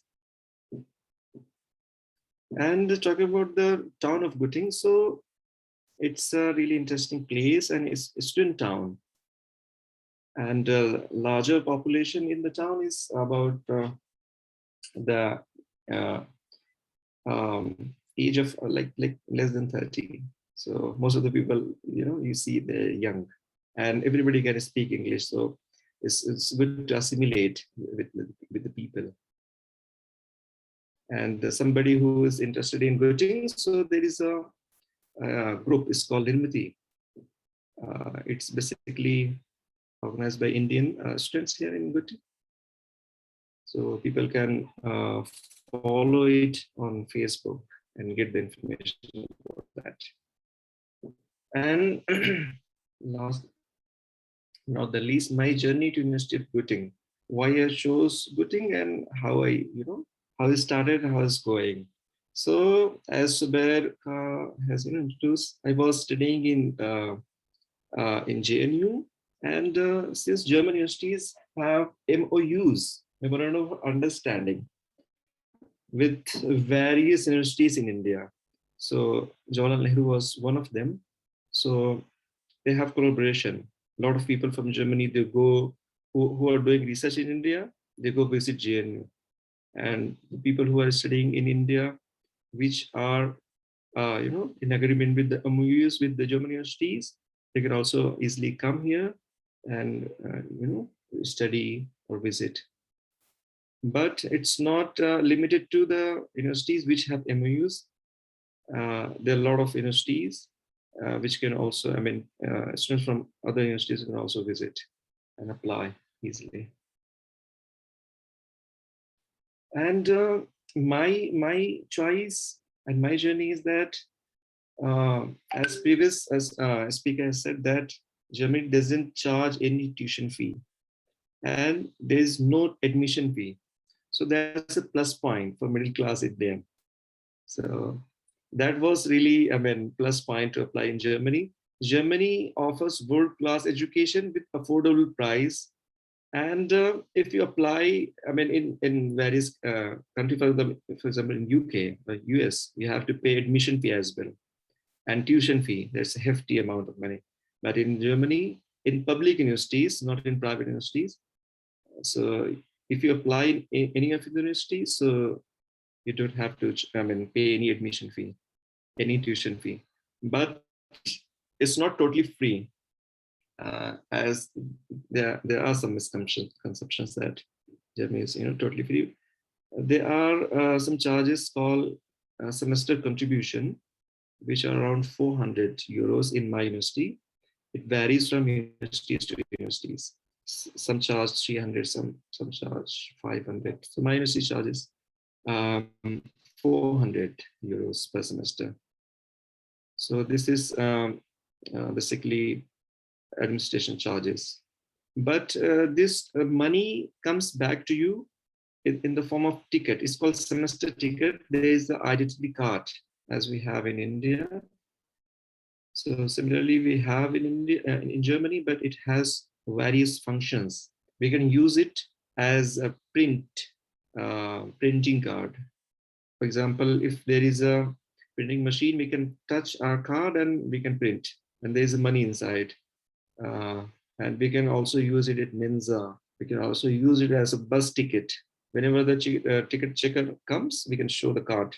And if it's updated, so we are, allowed to travel within the city free of charge, and within the state with local trains free of charge. So that's really not basically a fee. Basically, it's coming back to you, your 400 euros. So personally, for me, I also like to travel with local trains in remote areas. I also visit German towns here and there, and 4 or 5 big cities also connected with semester tickets. So this is really plus point. And talking about admission process, so it's not a really big process, but you have to check the deadlines. You have to continuously check the websites of the faculties concerned, in which month they open and which month they close, what are the requirements. And for me, in my center, English language, for example, IELTS and TOEFL, it's not a requirement for masters. If you have studied in a university where the medium instruction is English, so you just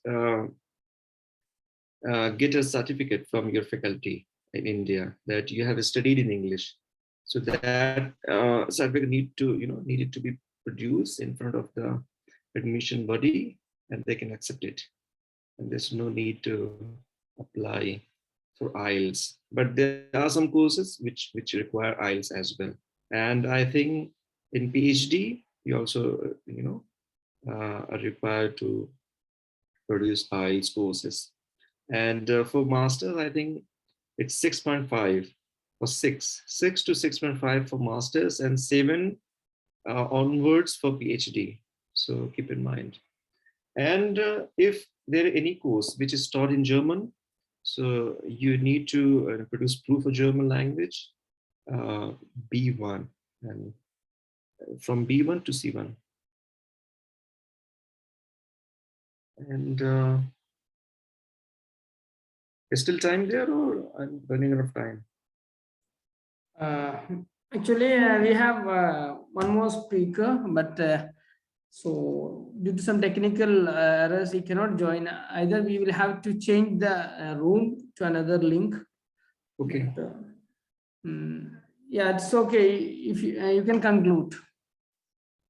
Okay. So yeah, you can also ask any technical question to me, like any certain issue, if any in the chat. Is there any chat about admission process? We have only, I think we have around 40 people as members. So if actually we are running out of time also. Okay. Anybody has any particular question to Muhammad Ali and our first speaker and Atiq? We can open the session to audience for 5 minutes.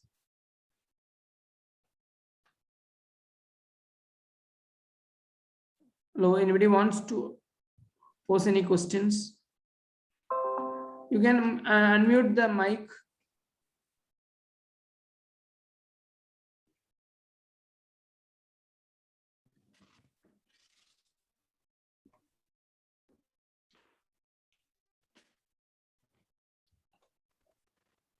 Hello. Oh, otherwise, seems that my mic.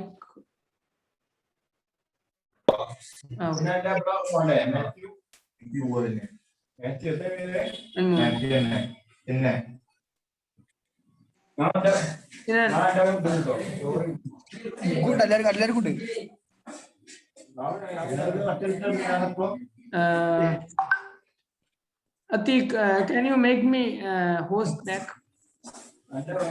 Okay, I'll stop sharing. And make me host on.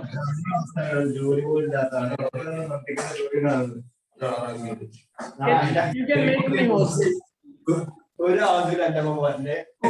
Sinan, hello. Excuse me.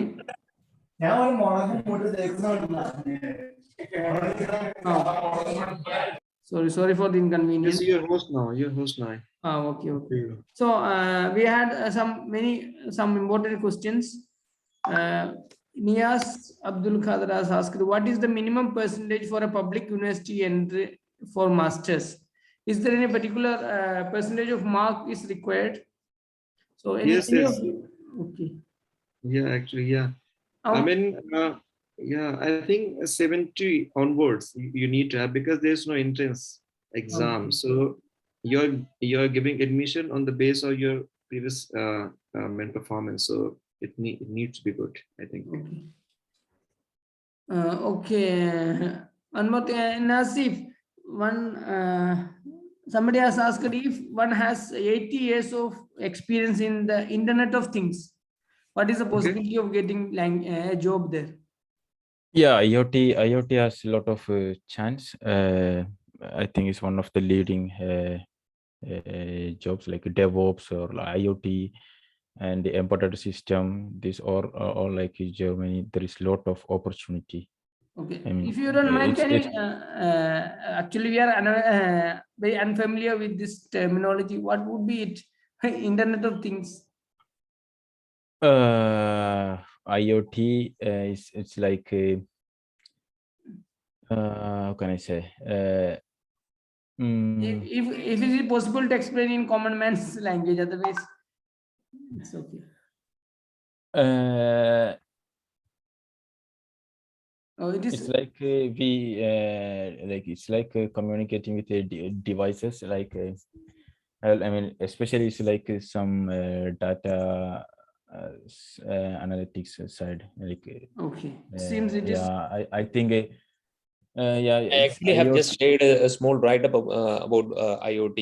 I mean, those who are interested can just go to the link and Yeah, that's read more. that's Okay, that would be it is highly technical. Okay. Yeah, Yeah, I mean, it would be very difficult for especially these technicians to describe these And things that's in the common man's language. common I mean, man's they would know what language. everything, but it would be really difficult for them to dissect it. yeah. Yes, if ഇന്ത്യയിൽ നിന്നും direct job നോക്കാൻ പറ്റുമോ അത്?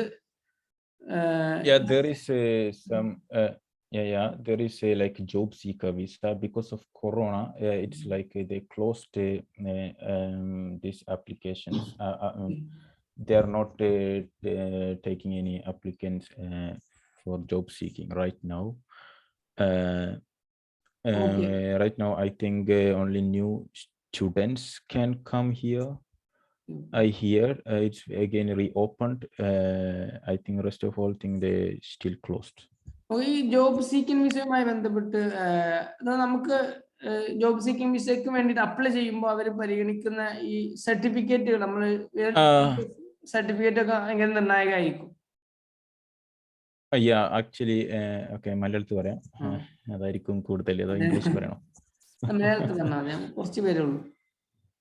അതെ, അതായത് job seeker visa എന്ന് പറഞ്ഞത് 6 മന്തിന് ജർമ്മനിയിൽ ഈ എന്താ പറയാ ഈ ടെക്നോളജി ഫീൽഡിനെയും അതുപോലെ തന്നെ മെഡിക്കൽ ഫീൽഡിനെയും കുറച്ച് ഇമ്പ്രൂവ് ചെയ്യാൻ വേണ്ടിയിട്ട് കൊടുക്കുന്ന ഒരു സ്കീമാണ് ശരിക്കും ജോബ് സീക്കർ എന്ന് പറയുന്നത്.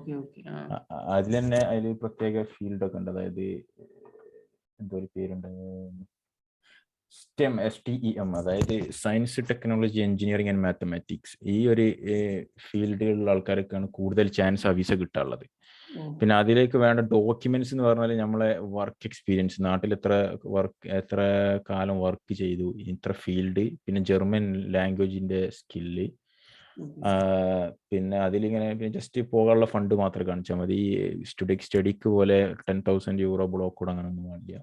പിന്നെ കോൺട്രാക്ട് ഓൾറെഡി നമ്മൾ നാട്ടിൽ നിന്ന് അപ്ലൈ ചെയ്തിട്ട് നമുക്ക് കോൺട്രാക്ട് കിട്ടിയിട്ടുണ്ടെങ്കിൽ നമുക്ക് ഡയറക്റ്റ് ആ കോൺട്രാക്ടിന്റെ ഇത് കൊടുത്താൽ മതി. ജസ്റ്റ് ആ ഒരു ജോബ് കോൺട്രാക്ട് കിട്ടിയ ഒരു ഫയല് ജസ്റ്റ് ഡോക്യുമെന്റ്സ് അവർക്ക് പ്രൊവൈഡ് ചെയ്താൽ ആ വിസ കിട്ടാൻ കൂടുതൽ ചാൻസ് ഉണ്ട്. പക്ഷേ ഞാൻ കേട്ടിടത്തോളം കാലം പൊതുവെ ഒരു 60% റിജക്ഷൻ ആണ്, ഒരു 40% കിട്ടും നമ്മളെ നാട്ടിൽ നിന്ന് അപ്ലൈ ചെയ്യുമ്പോൾ. ഐ മീൻ ഈ ഒരു ഏരിയയിൽ ഒരുപാട് ഡോക്യുമെന്റ്സ് ഒക്കെ ഉണ്ടാക്കിയിട്ട് ഇഷ്ടം പോലെ ആൾക്കാർ ഇങ്ങനെ അപ്ലൈ ചെയ്ത് ഇങ്ങോട്ട് വരുന്നുണ്ട്. അപ്പൊ അത് ഒരു മാക്സിമം ഒരു നല്ല കൺട്രോളിംഗ് ആണ് ഈ ഒരു.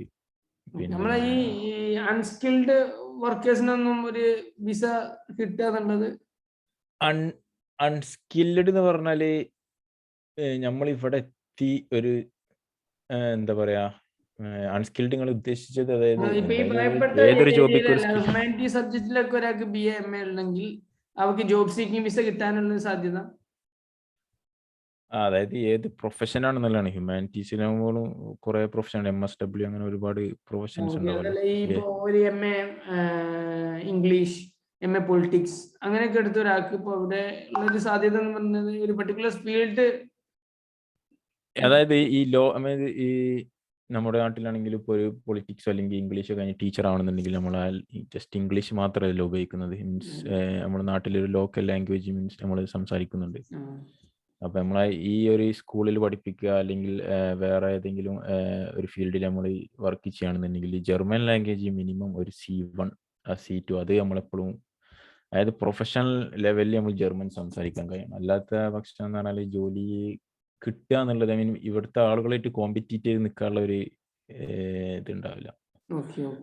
അതാണ്. പിന്നെ അൺസ്കിൽഡ് എന്ന് പറഞ്ഞത് ഇപ്പോ ഏതൊരു ജോലിക്കും ജർമ്മനിയിൽ നമ്മൾ വർക്ക് ചെയ്യണമെങ്കിൽ അതിനായിട്ടുള്ള ഒരു സർട്ടിഫിക്കറ്റ്. ഒരു പെയിന്റർക്ക് വരെ ഇവിടെ ഹൗസ് ബിൽഡിംഗ് ഉണ്ടെന്ന് പറഞ്ഞത്. അതായത് നമ്മുടെ നാട്ടിൽ പെയിന്റ് അടിക്കാൻ പോകണവന് ജസ്റ്റ് നേരെ തുണി എടുത്ത് പോകുന്ന പോലെയല്ല, ഇവിടെ അതിനും വേണം ഒരു 2 വർഷത്തെ കോഴ്സ് എടുക്കുക. അപ്പോൾ ഞാനതൊക്കെ നമ്മള് സ്റ്റഡി സമയത്ത് നമ്മൾ പല ജോലി എങ്ങനെയെങ്കിലും കിട്ടണം എന്നുള്ള ഒരു എന്താ പറയാ തൽക്കാലം കാശ് ഏൺ ചെയ്യണം എന്നുള്ള ഒരു ഇതിൽ നമ്മൾ എന്ത് ചെയ്യും, ഏതെങ്കിലും ഒരു ജോലി കിട്ടിയാൽ മതി എന്നുള്ളതൊക്കെ നമ്മൾ എങ്ങനെയെങ്കിലും ആരോടും ചോദിക്കുമ്പോൾ അപ്പോഴാണ് നമുക്കറിയാം ആ ജോലിക്ക് പോകണമെന്നുണ്ടെങ്കിൽ നമുക്ക് എന്ത് ചെയ്യണം, അതിനൊരു സർട്ടിഫിക്കറ്റ് വേണം. അപ്പോൾ അതാണ് ഞാൻ പറഞ്ഞത്. അപ്പോൾ പിന്നെയെന്ന് പറഞ്ഞത് അൺസ്കിൽഡ് എന്ന് പറഞ്ഞത് സാധാരണ ഇപ്പോൾ ഇവിടെ അൺസ്കിൽഡ് പറഞ്ഞാൽ സെക്യൂരിറ്റി ജോബ്സ്. നമ്മൾ ഏതെങ്കിലും ഇതുപോലെ എന്താ പറയുക വലിയ പിന്നെ എന്താ പറയുക എക്സിബിഷൻ സെന്ററിലൊക്കെ പോയിട്ട് സെക്യൂരിറ്റി ആയിട്ട്, അല്ലെങ്കിൽ വേറെ ഏതെങ്കിലും വലിയ കമ്പനിയുടെ സെക്യൂരിറ്റി ജോബ്സ്, അതിനൊക്കെയാണ് സാധാരണ അൺസ്കിൽഡ് എന്ന് കാറ്റഗറീസ് പറഞ്ഞത്. പക്ഷെ അതിന് ഇഷ്ടം പോലെ ആൾക്കാർ ഇവിടെ അതേപോലെ തന്നെ ഈ ഫ്ലുഷ്ലിംഗ്, അതായത് റെഫ്യൂജീസ്, അതുപോലെ തന്നെ ഒരുപാട് ടീംസ് ഇവിടെ ഉള്ളു. ഓല് തന്നെ നിറഞ്ഞിരിക്കണം ആ ഒരു ഫീൽഡിൽ. അല്ലെങ്കിൽ നമ്മളെ ഈ സ്ട്രീറ്റിലുള്ള സാധനങ്ങൾ ക്ലീൻ ചെയ്യാൻ പോവുക, അങ്ങനത്തെ ജോലിക്കെന്നല്ലേ നമ്മുടെ നാട്ടിൽ നിന്ന് ഇങ്ങോട്ട് കയറി വരുന്നത്. അപ്പൊ നമ്മള് നമ്മളെ സ്റ്റഡി അല്ലെങ്കിൽ ഹ്യൂമാനിറ്റീസ് അല്ലെങ്കിൽ ഏതായാലും കൊമേഴ്സ്, സയൻസ്, ഇതൊക്കെ സ്കിൽഡ് ജോബാണ്. പക്ഷെ അതൊക്കെ സ്കിൽഡ് ജോബാണ്. പക്ഷെ ഏതൊരു ജോലിക്കും ഇപ്പൊ ഞാൻ പറയില്ല, അഗൻഡർ ഫോർ അർബൈറ്റ് സെന്റർ ആണ്. അതായത് ഏജൻസി ജോബ് സെന്റർ, ജോബ് നമുക്ക് ഏത് ഫീൽഡാണ് ജോബ് ചെയ്യാനുള്ളത്, നമ്മളിവിടെ എല്ലാ സിറ്റിയിലും ഉണ്ടാവും ഒരു അഗൻഡർ ഫോർ അർബൈറ്റ്സ് പറഞ്ഞത്, അതായത് അല്ലെങ്കിൽ ജോബ് സെന്റർ. ഇവര് നമ്മളെന്ത് ചെയ്യും, ഹെൽപ്പ് ചെയ്യും നമ്മളെ സ്റ്റഡിക്ക് അനുസരിച്ചുള്ള ജോലി കിട്ടാൻ. അപ്പോൾ പറയാം, ഓക്കെ നിങ്ങൾക്ക് ജർമ്മനി ഇല്ല, അപ്പൊ നിങ്ങൾ ആദ്യം ജർമ്മൻ ഇൻസ്റ്റിറ്റ്യൂട്ട് പോയി ജർമ്മൻ പഠിക്കണം. അപ്പൊ നിങ്ങൾക്ക് മിനിമം നാട്ടിൽ നിന്ന് ഒരു B1 അല്ലെങ്കിൽ ഒരു A2 പഠിച്ചു വന്ന ഒരു മാക്സിമം ഓക്കെ ഇവളി ഇന്ന ആള് ഇൻട്രസ്റ്റ് എടുത്ത് വന്ന ആളാണ്, അപ്പോൾ ഒരു മാക്സിമം ഫണ്ട് ചെയ്യാൻ വരെ ഒരു ശ്രമിക്കും. അത്രയും സപ്പോർട്ടുണ്ട്. കാരണം എന്താ വെച്ചാൽ നമ്മൾ വർക്ക് ചെയ്താൽ ഇവിടെ ജർമ്മനിന്റെ ഒരു പ്രശ്നം എന്ന് വെച്ചാൽ നമ്മൾ ഒരു പ്രൊഫഷണൽ ലെവലിൽ വർക്ക് ചെയ്യണമെന്നുണ്ടെങ്കിൽ 40% ടാക്സ്. അതായത് നമ്മളെ കിട്ടുന്ന സാലറിയുടെ 40% നല്ലൊരു ശതമാനം ടാക്സ് ആയിട്ട് കൊടുക്കേണ്ടതാണ്. അപ്പോൾ അവർക്ക് അത് നമ്മൾ ജോലി ചെയ്യാന്നുള്ളത് ഓർക്ക് കിട്ടുന്ന ഒരു പ്രോഫിറ്റ് ആണ്. അതുകൊണ്ടാണ് ഒരു മാക്സിമം നമ്മൾ എങ്ങനെയെങ്കിലും ഒരു ജോലി കയറ്റാൻ ശ്രമിക്കും. നമ്മളെ ജോലി എങ്ങനെയെങ്കിലും വാങ്ങിച്ചൊരാളെ എല്ലാവിധ സപ്പോർട്ടും ഉണ്ടാവും. ഇനിയിപ്പോൾ നിങ്ങൾ സ്റ്റഡി കഴിഞ്ഞിട്ട് ഒരു ജോലി കിട്ടുകയാണെന്നുണ്ടെങ്കിൽ അവർ പറയും, ഓക്കെ നിങ്ങൾക്ക് ഇവിടെ ഒരു വൈറ്റർ ബിൽഡും, അതായത് ഒരു ഫർദർ സ്കിൽ ഡെവലപ്മെന്റ് കോഴ്സ് 2 മാസത്തെ അല്ലെങ്കിൽ 3 മാസത്തെ കോഴ്സുകൾ, അതിന് ഒരുപാട് ഇൻസ്റ്റിറ്റ്യൂട്ടുകൾ, അതിനുള്ള ഫുൾ ഫണ്ട് ഒരു നമുക്ക് നമ്മളെ സ്കില്ലിനനുസരിച്ച് അവർ നമുക്ക് ഫണ്ട് വരെ ഇഷ്യൂ ചെയ്യണം. ഓക്കെ, നമുക്ക് ഒരു 5 മിനിറ്റ് കൊണ്ട് എല്ലാ ചോദ്യങ്ങൾക്കും പെട്ടെന്ന് ഉത്തരം പറഞ്ഞ് തീർക്കാം. മുഹമ്മദ് അലി, ഈ ഡിസ്റ്റൻസ് എഡ്യൂക്കേഷൻ സർട്ടിഫിക്കറ്റ് കൊണ്ട് അപ്ലൈ ചെയ്യുന്നത് കൊണ്ട് മാസ്റ്ററിനോ ഹയർ സ്റ്റഡിക്കോ എന്തെങ്കിലും പ്രശ്നം വരുമോ? പ്രശ്നം വരില്ല. അതായത് ഡിസ്റ്റൻസ് എഡ്യൂക്കേഷൻ എന്നതൊരു വിഷയമല്ല. റെക്കഗ്നൈസ്ഡ് യൂണിവേഴ്സിറ്റികളിൽ നിന്നാണെങ്കിൽ, ഇപ്പോൾ നാട്ടില് എന്താണ് Indira Gandhi national university, open university ഉണ്ട്, അല്ലെങ്കിൽ അംബേദ്കർ യൂണിവേഴ്സിറ്റി ഉണ്ട്. ഇപ്പൊ കേരളത്തിൽ എന്താണ് പുതിയ ശ്രീനാരായണ ഗുരു ഓപ്പൺ യൂണിവേഴ്സിറ്റി വരുന്നുണ്ട്. അപ്പോൾ അവിടെ പഠിച്ചത് കൊണ്ട് എന്താണ് മാർക്കിന്റെ അത് പരിഗണിക്കാത്ത വിഷയം ഇവിടെ വരുന്നില്ല. പക്ഷെ ചില യൂണിവേഴ്സിറ്റികളിൽ എന്താണെന്ന് വെച്ച് കഴിഞ്ഞാൽ നമ്മൾ പഠിച്ച കോഴ്സിന്റെ ഇക്വവലൻസി തെളിയിക്കേണ്ടി വരും. അത് പക്ഷേ ഡിസ്റ്റൻസ് കോഴ്സുകൾക്കായാലും അല്ലെങ്കിൽ റെഗുലർ കോഴ്സുകൾക്കായാലും രണ്ടിനും ഒരേപോലെ ബാധകമാണ്. അപ്പം അങ്ങനത്തെ ഒരു വിഷയം വരുന്നില്ല. ഇനി ബാച്ചിലേഴ്സ് ഡിസ്റ്റൻസ് കഴിഞ്ഞ ആളുകൾക്ക് ഇതുപോലെ തന്നെ, ഇത് ജർമ്മനിയിൽ മാത്രമല്ല ഇന്ത്യയിലും ഒരു ഓപ്പർച്യൂണിറ്റി ഞാൻ പറയാണ്. സെൻട്രൽ യൂണിവേഴ്സിറ്റികളിലൊക്കെ അപ്ലൈ ചെയ്യാനും എൻട്രൻസ് എഴുതി പാസ്സായി കഴിഞ്ഞ് കഴിഞ്ഞാൽ പിന്നെ നമ്മൾ പഠിച്ച ഡിസ്റ്റൻസ് ആണോ റെഗുലർ ആണോ എന്നുള്ളൊരു വിഷയമില്ല. അതേപോലെ തന്നെയാണ് ഇവിടെയും. അതായത് നമുക്ക് അഡ്മിഷൻ കിട്ടാൻ മാത്രമുള്ള മാർക്കും അതുപോലെ നമ്മൾ അപ്ലൈ ചെയ്യുമ്പോൾ ബേസിക്കലി നമ്മളെ motivation letter, statement of purpose, അതുപോലെ നമ്മുടെ പ്രപ്പോസലുകൾ, നമ്മളെ അക്കാഡമിക് റെക്കോർഡ്, അതായത് നല്ല മാർക്ക് കാര്യങ്ങളൊക്കെ ഉള്ള ആളുകളാണെങ്കിൽ റെഗുലർ ആണോ ഡിസ്റ്റൻസ് ആണോ എന്നുള്ളൊരു ഇഷ്യൂ ഇല്ല. പിന്നെ ഒരു ചോദ്യം ഉള്ളത്, ഈ B2 സർട്ടിഫിക്കറ്റ് എന്ന് പറഞ്ഞാൽ നമ്മുടെ ഗോയിത്തയുടെ സർട്ടിഫിക്കറ്റ് ആണല്ലേ ഇപ്പൊ ഈ വിസ പ്രോസസിങ് ആവശ്യങ്ങൾക്ക് വേണ്ടിയിട്ട് പരിഗണിക്കുന്നത്? അതും പരിഗണിക്കും. ടെൽക്കും ഗോയിത്തയാണ് കാര്യമായിട്ട് ഇവിടെ. അല്ല, വേറെ നമ്മുടെ നാട്ടിലുള്ള പ്രൈവറ്റ് ഇൻസ്റ്റിറ്റ്യൂഷനിലൊന്നും വിസ പ്രോസസിങ്ങിന് പരിഗണിക്കില്ല. വിസ പ്രോസസിങ്ങിന് ചിലപ്പോൾ ഹെൽപ്പ് ചെയ്ത് തരും, പക്ഷെ ഇവിടെ അത് അക്സെപ്റ്റബിൾ അല്ല. ടെൽക്കിൻ്റെതോ അല്ലെങ്കിൽ പിന്നെ ഗോയിത്തയുടെയോ. അപ്പൊ ഇതിനിടയിൽ പറയാണ്, നമ്മുടെ മാദിൻ ജർമ്മൻ ഇൻസ്റ്റിറ്റ്യൂട്ടിന്റെ അടുത്ത ബാച്ച് തുടങ്ങാൻ പോവാണ്. അപ്പോൾ നിങ്ങൾക്ക് മുമ്പ് പറഞ്ഞ പോലെ നമ്മളെ കോഴ്സ് അറ്റൻഡ് ചെയ്തിട്ട് നിങ്ങൾക്ക് എക്സാം ടെൽക്കോ അല്ലെങ്കിൽ ഗോയിത്തയോ ഒക്കെ അറ്റൻഡ് ചെയ്യാം. അപ്പോ നമ്മൾ we are proud to say that Muhammad Ali is one of our students for A1. ഇനി അടുത്ത ചോദ്യം, അപ്ലിക്കേഷൻ പ്രോസസ് പബ്ലിക് യൂണിവേഴ്സിറ്റിയിൽ എങ്ങനെ അപ്ലൈ ചെയ്യുക? പബ്ലിക് യൂണിവേഴ്സിറ്റിയിൽ എങ്ങനെയാണ് അപ്ലൈ ചെയ്യുക? അതിന് പെട്ടെന്ന് എന്തെങ്കിലും പറയാൻ? പബ്ലിക് യൂണിവേഴ്സിറ്റി ഞാൻ നേരത്തെ പറഞ്ഞു.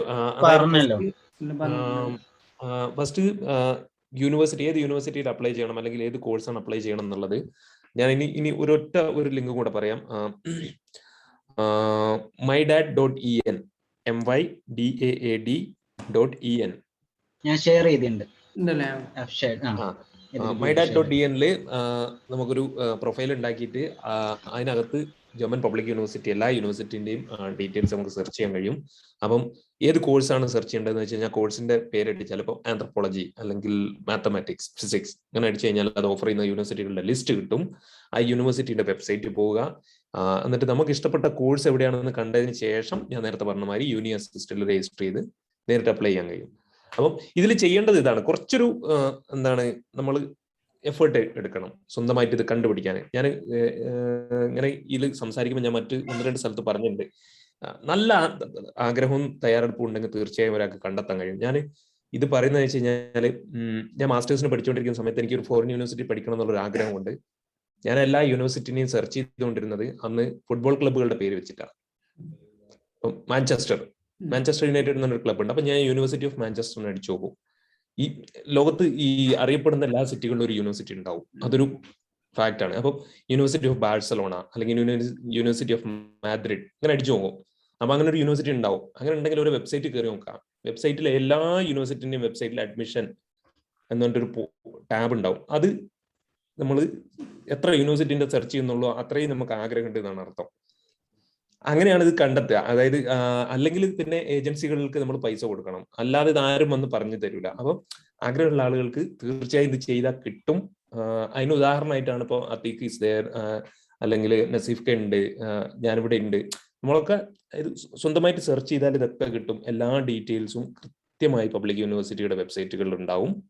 അവരാളുകൾ അപ്ലൈ ചെയ്യണം എന്നുള്ള ആഗ്രഹത്തോടെയാണ് ഈ വെബ്സൈറ്റിൽ ഡീറ്റെയിൽസ് വെക്കുന്നത്. അതാണ് ഒരു ഏജൻസികളൊക്കെ ആകുമ്പോൾ എന്താണ് എല്ലാം ഒന്നും തുറന്നു പറയില്ല. കാരണം എല്ലാം തുറന്നു പറഞ്ഞാൽ നമ്മൾ സ്വന്തമായിട്ട് അപ്ലൈ ചെയ്യും. അതുപോലെ എല്ലാ public universities are actually looking for people. അതുകൊണ്ട് തന്നെ ഈ സാധനങ്ങളിൽ നിങ്ങൾ വെബ്സൈറ്റിൽ പോവുക, സെർച്ച് ചെയ്യുക. പിന്നെ ഞാൻ നേരത്തെ പറഞ്ഞ മാതിരി ബേസിക് റിക്വയർമെന്റ്സ് ഇതാണ്: 1 ലാംഗ്വേജ് സർട്ടിഫിക്കറ്റ്, 2 ഒരു മോട്ടിവേഷൻ ലെറ്റർ, 3 നമ്മുടെ പ്രീവിയസ് എഡ്യൂക്കേഷന്റെ ക്വാളിഫിക്കേഷൻ ഡീറ്റെയിൽസ്, പിന്നെ ഒരു CV. ഈ 4 സാധനങ്ങൾ ഉണ്ടെങ്കിൽ തന്നെ ഒരുവിധം സാധനങ്ങളൊക്കെ ആയി നമ്മളെടുത്ത്. പിന്നെ വേറെ ചോദ്യം, chemical field, analytical chemistry job opportunities അവിടെ നല്ല ജോബ് ഓപ്പർച്യൂണിറ്റി ഒരു ഫീൽഡാണ്. അത് ഞാൻ പറയാൻ വിട്ടുപോയതാണ്. കെമിസ്ട്രിയിൽ ജർമ്മനിയിൽ ഒരുപാട് BASF പറഞ്ഞൊരു കമ്പനി ഉണ്ട്, വളരെ വേൾഡ് ഫേമസ് ആയിട്ടുള്ള ഒരു. അതുപോലെ തന്നെ ഒരുപാട് ഈ ഫാർമസ്യൂട്ടിക്കൽ ഇൻഡസ്ട്രി ഉണ്ട്. ഇതിലൊക്കെ കെമിസ്ട്രി കഴിഞ്ഞവർക്കും അതുപോലെ ബയോടെക്നോളജി ഇതിൽ കഴിഞ്ഞവർക്കൊക്കെ ഭയങ്കര സ്കോപ്പാണ്. മെഡിക്കൽ ഫീൽഡ് എന്ന് പറഞ്ഞാൽ എല്ലാവരും പറയുന്നത് ജർമ്മനിയിൽ ഒരു ഡോക്ടർ ആവുന്നുള്ളത് കുറച്ച് ഹാർഡ് ടാസ്ക് ആണ്. അതായത് നമ്മൾ നാട്ടിൽ നിന്ന് MBBS കഴിഞ്ഞ് വന്നിട്ടും നമ്മളിവിടെ എക്സ്ട്രാ പിന്നെ ഒരു 2-3 വർഷത്തോളം നമ്മൾ ഒരു ഏകദേശം വർക്ക് പഠിക്കാൻ തന്നെ ഉണ്ട്. പഠിച്ചു കഴിഞ്ഞിട്ട് ഒരു ഡോക്ടറെ കീഴിൽ വീണ്ടും ഒരു 2 വർഷത്തോളം നമ്മൾ വർക്ക് ചെയ്യണം. എൻ്റെ ഒരാളുണ്ട്, മീൻസ് എൻ്റെ ഒരു ഫ്രണ്ട് ഉണ്ട്, മൂപ്പര് സിറിയയിൽ നിന്ന് വരുന്നതാണ്. അപ്പോൾ ഈ സിറിയയിൽ നിന്ന് ഡെമസ്കസ് യൂണിവേഴ്സിറ്റിയിൽ നിന്ന് MBBS ഒക്കെ കഴിഞ്ഞ് ഇവിടെ വന്നിട്ട് മൂപ്പര് ഏകദേശം ഒരു 4 വർഷം കഴിഞ്ഞിട്ടാണ് ഒരു ഡോക്ടർ, സാധാ ഒരു അസിസ്റ്റന്റ് ഡോക്ടറായിട്ട് മൂപ്പർക്ക് വർക്ക് ചെയ്യാൻ പറ്റുള്ളൂ. പിന്നെ അത് കഴിഞ്ഞിട്ട് അസിസ്റ്റന്റ് ഡോക്ടറായിട്ട് പിന്നെ ഓരോ ലെവലുണ്ട് ഡോക്ടർമാരെ, ആർട്സ്, ഷെഫ് ആർട്സ്, അങ്ങനെ കുറേ ഓരോ ലെവലുണ്ട്. അപ്പോൾ ആ ഒരു ലെവലിലേക്ക് എത്തണമെന്നുണ്ടെങ്കിൽ മെഡിക്കൽ നമ്മൾ ഡയറക്റ്റ് പഠിക്കാൻ വരികയാണെന്നുണ്ടെങ്കിൽ അതായിരിക്കും ഏകദേശം ഒരു 6 വർഷം സ്റ്റഡി കൊണ്ട് നമുക്ക് എന്ത് ചെയ്യും, നമുക്ക് മെഡിക്കൽ +2 കഴിഞ്ഞ് നേരെ നമ്മളെ മുഹമ്മദ് അലി പറഞ്ഞ പോലെ സ്റ്റുഡൻറ് ആൻഡ് കൊളീഗിന് മെഡിക്കൽ ഫീൽഡിൽ എടുക്കുക. എന്നിട്ട് ആ ഒരു 6 വർഷം നമുക്ക് ഫ്രീ ആണ് എഡ്യൂക്കേഷന്. അത് ആ ഫുൾ ജർമ്മനിലായിരിക്കും. അപ്പം നമ്മളത് ഫുള്ള് ആ കോഴ്സ് മൊത്തം ഇംഗ്ലീഷിൽ മെഡിസിൻ സ്റ്റഡി ഇവിടെ ഇല്ല. അപ്പോൾ ജർമ്മനിൽ നമ്മൾ ആ സ്റ്റഡി കഴിഞ്ഞാൽ അത് കഴിഞ്ഞ് നമുക്ക് ഇവിടെ 1 വർഷം 2 വർഷത്തോളം നമുക്ക് ഓല് തന്നെ നമ്മളൊരു ഇന്റേൺഷിപ്പ് തരും. അതന്നെ നല്ല സാലറിയോട് കൂടിയുള്ള ഇന്റേൺഷിപ്പ് ആയിരിക്കും. പിന്നെ അപ്പോൾ അത് കഴിഞ്ഞുകൂടി നമ്മൾ എന്ത് ചെയ്യും, നമ്മൾ ഡോക്ടറായി സുഖമായിട്ട് ആ ഫീൽഡിൽ നല്ല ഏൺ ചെയ്ത് ഏറ്റവും കൂടുതൽ ജർമ്മനിയിൽ ഏറ്റവും കൂടുതൽ ഏൺ ചെയ്യണം ഡോക്ടേഴ്സ് തന്നെ. ഗേൾസ് ബോയ്സ് അങ്ങനെ ജെൻഡർ ഡിസ്ക്രിമിനേഷൻ ഇല്ലാത്തൊരു രാജ്യമാണ്. മീൻസ് എന്താണ് ഉദ്ദേശിച്ചത്, സേഫ്റ്റിയുടെ കാര്യത്തിലാണോ അതോ ജീവിക്കുകയാണെങ്കിൽ അല്പം പ്രശ്നമായിരിക്കും. ഓക്കെ, ജർമ്മൻ ലാംഗ്വേജ് പഠിച്ച ഇന്ത്യയിലുള്ള പോസിബിലിറ്റി അത് നമുക്ക് MNC-കൾ വരുന്നുണ്ട്, പ്രൊജക്റ്റുകളൊക്കെ ഔട്ട്സോഴ്സ് ആവുന്നുണ്ട്. ഇവിടെ ജോലി സാധ്യതകൾ ജർമ്മൻ ലാംഗ്വേജ് പഠിച്ചാൽ ഉണ്ട് ഒരുപാട്. ഓക്കെ, ജർമ്മൻ ലാംഗ്വേജ് മാത്രമായിട്ട് അതോ വേറെ എന്തെങ്കിലും സ്കില്ല് നമ്മുടെ കയ്യിലുണ്ടെങ്കിൽ ജർമ്മൻ ലാംഗ്വേജ് എപ്പോഴും ഉണ്ടാവണം ഇവിടെ ഒരു പ്ലസ് പോയിന്റ് ആണ്. അത് we need to have another possibilities of German language. MSW possibility. ആ ഫീൽഡിനെ കുറിച്ച് കൂടുതലായിട്ട് എനിക്ക് പറയാൻ അറിയില്ല, പക്ഷേ പോസിബിലിറ്റി ഉണ്ടാവും. Okay, can you name agency so that we can apply from here? Yeah, I already told that there is a which profession like we have to decide, and Indeed.com or .de, sorry, .de, Indeed.de, okay, Stepstone.de, Xing.de, പിന്നെ programming ചെയ്യുന്ന ആൾക്കാർക്ക് അറിയായിരിക്കും stack overflow പറഞ്ഞൊരു സാധനമുണ്ട്. അതേപോലെ തന്നെ LinkedIn, ഇതിലൊക്കെ നമുക്ക് പോയാൽ നമുക്ക് എവിടെ ജോലി ചെയ്യണം എന്നുള്ള സാധനം ഉണ്ടാവും. പിന്നെ എന്ത് ജോലി, ഏത് പ്രൊഫഷൻ അതിൽ നമുക്ക് സെർച്ച് ചെയ്താൽ നമുക്ക് നമ്മളതായിട്ടുള്ള ജോലി. പിന്നെ അതുപോലെ തന്നെ മൾട്ടി ലാംഗ്വേജിലാണെന്നുണ്ടെങ്കിൽ ഈ യൂറോപ്യൻ മൾട്ടി ലാംഗ്വേജ് പറഞ്ഞിട്ട് വേറൊരു സൈറ്റ് ഉണ്ട്. അതിൽ പോയാൽ നമുക്ക് നമ്മളിപ്പോൾ ചിലപ്പോൾ ഡുവൽ ലാംഗ്വേജ്, അതായത് ഇപ്പോൾ അറബി വ്യത്യസ്ത അത് ലാംഗ്വേജ് അറിയുന്ന ആൾക്കാരുണ്ടാവും. അപ്പോൾ അവർക്ക് ആ ഒരു സൈറ്റിൽ നമുക്ക് അതിന്റെ പേര് കറക്റ്റ് ചെയ്യാണെന്നുണ്ടെങ്കിൽ നോക്കിയിട്ട് EU മൾട്ടി ലാംഗ്വേജ് അങ്ങനെ എന്തോന്നാണ്, ഞാൻ കറക്റ്റ് നോക്കിയിട്ട് പറഞ്ഞുതരാം. Okay, could you please discuss the possibilities of PR after studies? PR എനിക്ക് എന്താ ചോദ്യം മനസ്സിലായില്ല, നിങ്ങൾക്ക് മനസ്സിലായിട്ടുണ്ടെങ്കിൽ. ഞാൻ ഓൾറെഡി പറഞ്ഞു പെർമനന്റ് റെസിഡൻസിനെ കുറിച്ചുള്ളത്. അതായത് ആഫ്റ്റർ സ്റ്റഡി ആണ്. ഞാൻ ഇപ്പം PR കിട്ടിയ ആളാണ്. കാരണം ആഫ്റ്റർ സ്റ്റഡി നമ്മൾ ഏകദേശം ഒരു 21 മാസം നമ്മൾ മാസ്റ്റേഴ്സ് പഠനം കഴിഞ്ഞിട്ടുണ്ടെങ്കിൽ 21 മാസം നമുക്ക് എന്ത് ചെയ്യുന്നു, ജസ്റ്റ് വർക്ക് ചെയ്താൽ ഏകദേശം 2 കൊല്ലം നിന്നാൽ തന്നെ PR-നുള്ള സാധ്യത ആയില്ലേ? അതായത് സ്റ്റഡി മാസ്റ്റർ ആയിരിക്കണം. ബാച്ചിലർ ആണെന്നുണ്ടെങ്കിൽ നമ്മൾ എന്ത് ചെയ്യുന്നത് ഏകദേശം 4, അതായത് ഇത്ര ടൈം ഉണ്ട്, മീൻസ് കറക്റ്റ് എനിക്കറിയില്ല, 33 മാസം തോന്നുന്നുണ്ട്. പിന്നെ നമ്മളെ സാലറി, അതായത് ഇപ്പോൾ IT ഡിപ്പാർട്ട്മെന്റിലാണെന്നുണ്ടെങ്കിൽ പിന്നെ എന്ത് ചെയ്യണം, നമുക്ക് ഏകദേശം ഒരു 44,000 യൂറോ മിനിമം സാലറി ലെവലുമാണ്. അല്ലാന്നുണ്ടെങ്കിൽ നമുക്ക് വേറെ ഏതെങ്കിലും ഫീൽഡ് ആണെന്നുണ്ടെങ്കിൽ 50 സംതിങ് ആണ്. ജസ്റ്റ് ഗൂഗിൾ ചെയ്താൽ കണ്ടെത്താനാണ് ഈ EU blue card and PR option ഉള്ള സാധനം. അങ്ങനെ ഈ ബ്ലൂ കാർഡിൽ അല്ലെങ്കിൽ ഇത്ര ടാക്സ് അടിച്ച്, അല്ലെങ്കിൽ നമ്മൾ ബിസിനസ് വേറെ എന്തെങ്കിലും ഫീൽഡിൽ നമ്മൾ അതായത് സ്ട്രോങ് ആയിട്ടുള്ള ഒരു ഫിനാൻഷ്യൽ സ്റ്റെബിലിറ്റി ഒക്കെ ഉണ്ടെന്നുണ്ടെങ്കിൽ അനുസരിച്ച് നമുക്ക് PR-ൽ മൂവ് ചെയ്യാം. മാസ്റ്റേഴ്സ് ഇറ്റലിയിൽ ചേർന്നിട്ട് ഇന്റേൺഷിപ്പ് ജർമ്മനിയിൽ ചെയ്താൽ സ്കോപ്പ് ഉണ്ടോ ഫോർ മെക്കാനിക്കൽ എഞ്ചിനീയേഴ്സ്? ഇന്റേൺഷിപ്പിന് മാത്രം ജർമ്മനിയിൽ എത്താനുള്ള സ്കോപ്പ്? ഓൾറെഡി യൂറോപ്പിൽ ഏത് രാജ്യത്ത് നിന്ന് ഈ ഡിഗ്രി എടുത്താലും നമുക്ക് എന്ത് ചെയ്യാം, ഇന്റേൺഷിപ്പ് ആയിട്ട് നമുക്ക് 6 മാസത്തെ വിസയൊക്കെ നമ്മൾ ജസ്റ്റ് ജർമ്മനിയിലേക്ക് നമുക്ക് അപ്ലൈ ചെയ്യാൻ പറ്റുന്നതാണ്. യൂറോ പാസ് CV ആണോ വേണ്ടത്? എന്താന്ന് എനിക്ക് മനസ്സിലായില്ല.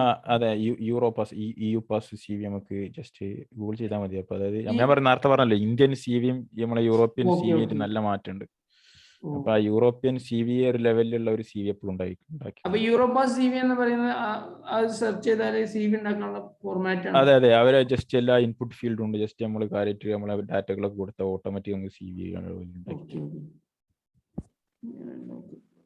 What about masters in engineering management? ഇന്ത്യയുടെ ലിങ്ക്ഡിൻ അല്ലേ, ഇത് രണ്ടുമാണ് മെയിൻ ആയിട്ട്. ഒരു Xing ഉണ്ട് അല്ലേ? സ്റ്റെപ്സ്റ്റോൺ, Xing കാര്യമായിട്ട് IT പ്രൊഫഷണൽസിനാണ്, പക്ഷെ അല്ലാത്തവരും ഉണ്ട്, ഫ്രീലാൻസ് എല്ലാതും ഉണ്ട്, ഡിസൈനേഴ്സ്. BSc നഴ്സിംഗ് അവിടെ പഠിക്കാൻ പറ്റുമോ? BSc-യിൽ ഇവിടെ ഒരുപാട് ആൾക്കാർ നഴ്സിംഗ് ആയിട്ടാണ് നമ്മുടെ നാട്ടിൽ ഏറ്റവും കൂടുതൽ ആൾക്കാർ ജോലി ചെയ്യുന്ന ഒരു ഫീൽഡാണ് നഴ്സിംഗിൽ. പഠിക്കാൻ ഇവിടെ യൂണിക് ക്ലിനിക്സ്, അതായത് ഓരോ സിറ്റിക്ക് ഓരോതായിട്ടുള്ള ഓരോ എന്താ പറയാ സ്റ്റഡി, അതായത് ഇപ്പം ഡോട്ട്മുണ്ട് ആണെങ്കിൽ ഡോട്ട്മുണ്ട് ക്ലിനിക്, അല്ലെങ്കിൽ വേറെ ഏതെങ്കിലും സിറ്റി ആണെങ്കിൽ ബെർലിനുണ്ടാവും ഓരോ ക്ലിനിക്ക്. അതിന്റെ കീഴിൽ നമ്മൾ എന്ത് ചെയ്യും, നഴ്സിംഗ് ആയിട്ട് ഒരു 2 തരം ഉണ്ട്. അതായത് സാധാരണ നഴ്സിംഗ് കോഴ്സായിട്ട് BSc ആയിട്ടുള്ള ഒരു കോഴ്സ് എടുത്ത് പഠിക്കാം, അല്ലെങ്കിൽ നമ്മൾ ജസ്റ്റ് 2 വർഷത്തെ ഒരു ഈ ഹൗസ് ബിൽഡിംഗ് എന്ന് പറഞ്ഞ പോലെ 2 വർഷത്തെ ഒരു നഴ്സിംഗ്. അതിനാണ് ഇപ്പൊ കാര്യമായിട്ട് ഈ ഇവരൊക്കെ കൊണ്ടുപോകുന്നത്. അതെ, ഏജൻസിക്കാരൊക്കെ ഡയറക്റ്റ് ഹൗസ് ബിൽഡിംഗ് പറഞ്ഞിട്ട് കൊണ്ടുവരിക. കാരണം ഓരോ ടൈമിൽ അവർക്ക് ചെറിയൊരു മിനിമം സാലറി കിട്ടും. അത് കഴിഞ്ഞ പോലെ നേരെ അവിടെ വർക്കിൽ കയറും. ഏറ്റവും കൂടുതൽ വേക്കൻസി ഉണ്ട് നഴ്സിംഗിന് ഇഷ്ടം പോലെ. അതിനെ ഒരുപാട് കെയർ ടേക്കർ അങ്ങനെ ഒരുപാട് ഉണ്ട്. ഫ്ലീഗറിന് അതായത് ജർമ്മനിൽ പറയുന്നതാണ്. അപ്പം അതിന് ഇഷ്ടം പോലെ റിക്രൂട്ടിംഗ് ഏജൻസി അല്ലാതെ നമുക്ക് എത്തിപ്പെടാനും പറ്റും ഈ ഫീൽഡിൽ. പിന്നെ ഡയറക്റ്റ് നമുക്ക് അപ്ലൈ നേരെ വിസക്ക് അപ്ലൈ ചെയ്താൽ മതി, ഏതെങ്കിലും ഇൻസ്റ്റിറ്റ്യൂഷനുമായിട്ട് കണക്ട് ആയിട്ടില്ലേ? അതെ. ഇപ്പോൾ ഒരുപാടുണ്ട്. യൂണിക്കാസലിൽ ഒരുപാട് നഴ്സിംഗ് വിദ്യാർത്ഥികളുടെ നമ്മുടെ നാട്ടിൽ നിന്ന് വരുന്നത്. എൻ്റെ ഒരു ഫ്രണ്ട് ഉണ്ട് അവിടെ നഴ്സായിട്ട് വർക്ക് ചെയ്യണേ. അപ്പോൾ ഈ നഴ്സിംഗ് ട്രെയിനിങ് കൊടുക്കുന്ന ഒരു ഇൻസ്റ്റിറ്റ്യൂട്ടിനെ കണ്ടെത്തണം ആദ്യം. അതായത് അത് ഇവിടുത്തെ ഗവൺമെന്റ് ഇൻസ്റ്റിറ്റ്യൂട്ട് തന്നെ കൊടുക്കണമായിട്ട്. നമ്മൾ മുഹമ്മദ് അലി പറഞ്ഞ പോലെ തന്നെ എല്ലാ സ്റ്റഡി ഫ്രീ എന്ന് പറഞ്ഞ പോലെ നഴ്സിംഗിനും അതേ അതിനായിട്ടുള്ള കോഴ്സുകളും അതിനായിട്ടുള്ള ഒരു ഹൗസ് ബിൽഡും ഒക്കെ ഉണ്ട്. ജോബ് വിസക്ക് അപ്ലൈ ചെയ്യാനുള്ള പ്രൊസീജിയർ കുറച്ച് ഡീറ്റെയിൽഡ് ആയി പറയേണ്ടി വരും അല്ലേ? നേരത്തെ പറഞ്ഞല്ലോ. Something about nursing and actually there's already Germany is in great need of nurses, doctors, and medical practitioners. So I think for Keralites is good lot of opportunity, but they need language proficiency as well. ഞാൻ mechanical engineering കഴിഞ്ഞ ആളാണ്. ഒരു ജോലിയാണ് നോക്കുന്നത്. അതിന് നേരിട്ട് ജോലി നോക്കുന്നതാണോ വേണ്ടത്, അതോ മാസ്റ്റേഴ്സിന് വന്നിട്ട് ജോലി നോക്കുന്നതാണോ വേണ്ടത്? സോറി, ഞാൻ കേട്ടില്ല. മെക്കാനിക്കൽ എഞ്ചിനീയറിംഗ് കഴിഞ്ഞ ആളാണ്. നേരെ ജോലിക്ക് അപേക്ഷിക്കാണോ വേണ്ടത്, അവിടെ മാസ്റ്റേഴ്സിന് വന്നിട്ട് ജോലി കണ്ടെത്തായിരിക്കും നല്ലത്? It's depends. ഞാൻ പറഞ്ഞില്ലേ, ഡിഗ്രി എടുക്കണം താല്പര്യമുള്ളവർക്ക് ഡിഗ്രി എടുക്കാം. ആ ഡിഗ്രി ബേസ്ഡ് ആയി മീൻസ് ഡിഗ്രി എന്തിനാണ്? നമുക്ക് ജസ്റ്റ് ജോലി ഇമ്പ്രൂവ് ചെയ്യണം, നമ്മളെ സെൽഫ് ഇമ്പ്രൂവ്മെന്റ് ആണ്. ജസ്റ്റ് ജോലിക്കാണെന്നുണ്ടെങ്കിൽ നമ്മൾ ആ ഒരു എക്സ്പീരിയൻസ് സ്കില്ലുണ്ടെങ്കിൽ അത് മാക്സിമം എങ്ങനെ നമ്മളെ ക്വാളിഫിക്കേഷൻ അവിടെ ഒരു കമ്പനി നമുക്ക് ഹെൽപ്പ് ചെയ്യാൻ പറ്റും എന്നുള്ള അതിനനുസരിച്ചാണ്. ഡിഗ്രി എടുക്കാൻ താല്പര്യമുള്ളവർ ഡിഗ്രി എടുക്കുക, എന്നിട്ട് ജോലിക്കുള്ളത് നോക്കുക. ഐ മീൻ ഞാൻ എനിക്ക് തോന്നണേ അതല്ല, ഈ BE വെച്ചിട്ട് നമുക്ക് ജോലി കിട്ടൂലേ? ജോലി ഞാൻ പറയില്ലേ, സ്കില്ലുണ്ടോ, ജർമ്മൻ ഉണ്ടോ, പിന്നെ നോ ക്വസ്റ്റ്യൻ. ഏതൊരു ജോലി നമ്മൾ ഇന്റർവ്യൂവിന് പോകുമ്പോഴും ഒരു 4 സ്റ്റെപ്പുകളുണ്ട്. അതായത് ആദ്യം ഒരു ജസ്റ്റ് കൂടുതലും ഇവിടെ നമ്മൾ ജോബ് ഇന്റർവ്യൂ ചെയ്യുമ്പോൾ ഔട്ട്സോഴ്സിങ് ടീമായിരിക്കും നമ്മൾ ഇന്റർവ്യൂ നടത്തുക. കമ്പനിക്ക് അതിനായിട്ട് ടൈം ഇൻവെസ്റ്റ് ചെയ്യാൻ പറ്റില്ല. അപ്പോൾ ഓരോ ചെയ്തിട്ട് ഓരോ എന്ത് ചെയ്യുന്ന കമ്പനിക്ക് ഫോർവേഡ് ചെയ്യും, ഓക്കെ ഞങ്ങൾ ഒരു സ്കില്ലുള്ള ഒരാളെ കണ്ടെത്തി.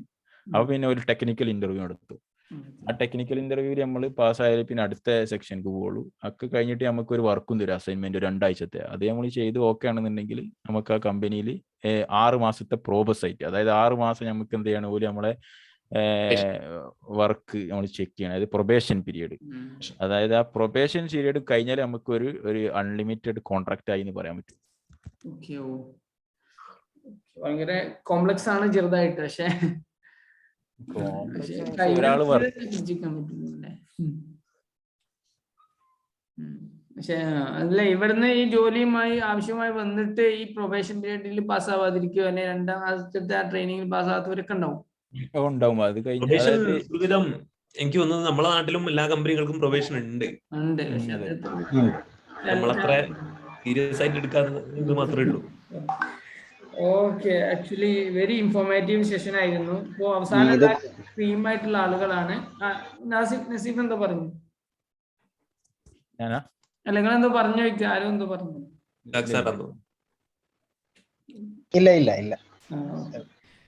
ഓക്കെ, ഇപ്പോ വളരെ നമ്മളെ കോഴ്സുമായി ബന്ധപ്പെട്ടൊക്കെ അവിടുത്തെ സാധ്യതകളെ കുറിച്ച് അറിയേണ്ട ആളുകൾ മാത്രമാണ് ഇപ്പൊ നമ്മളെ ഇതിൽ ബാക്കിയുള്ളത്. ഏതായാലും അവർക്ക് വളരെ ഇൻഫോർമേറ്റീവ് ആയി നമ്മൾ അവസാനത്തെ Q&A സെഷൻസ്.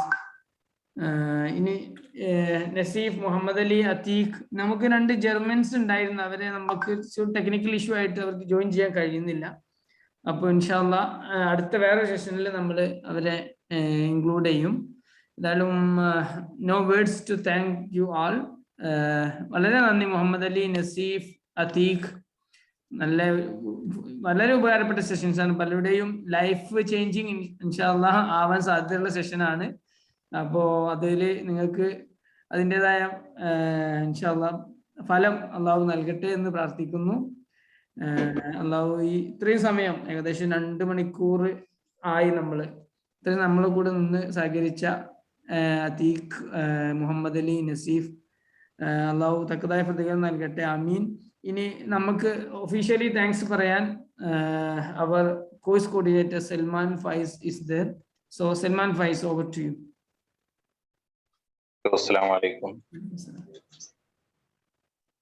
ഇത്ര നേരം നമ്മുടെ ഈ ഒരു ഓറിയന്റേഷൻ പ്രോഗ്രാം വീക്ഷിച്ച് വളരെ ക്ഷമയോടുകൂടി നല്ലൊരു ഭാവി സ്വപ്നം കണ്ടുകൊണ്ട് നമ്മുടെ പ്രോഗ്രാം വീക്ഷിച്ച ആളുകൾ, തുടക്കം മുതൽ പല ആളുകൾ സംവദിച്ചിട്ടുണ്ട്.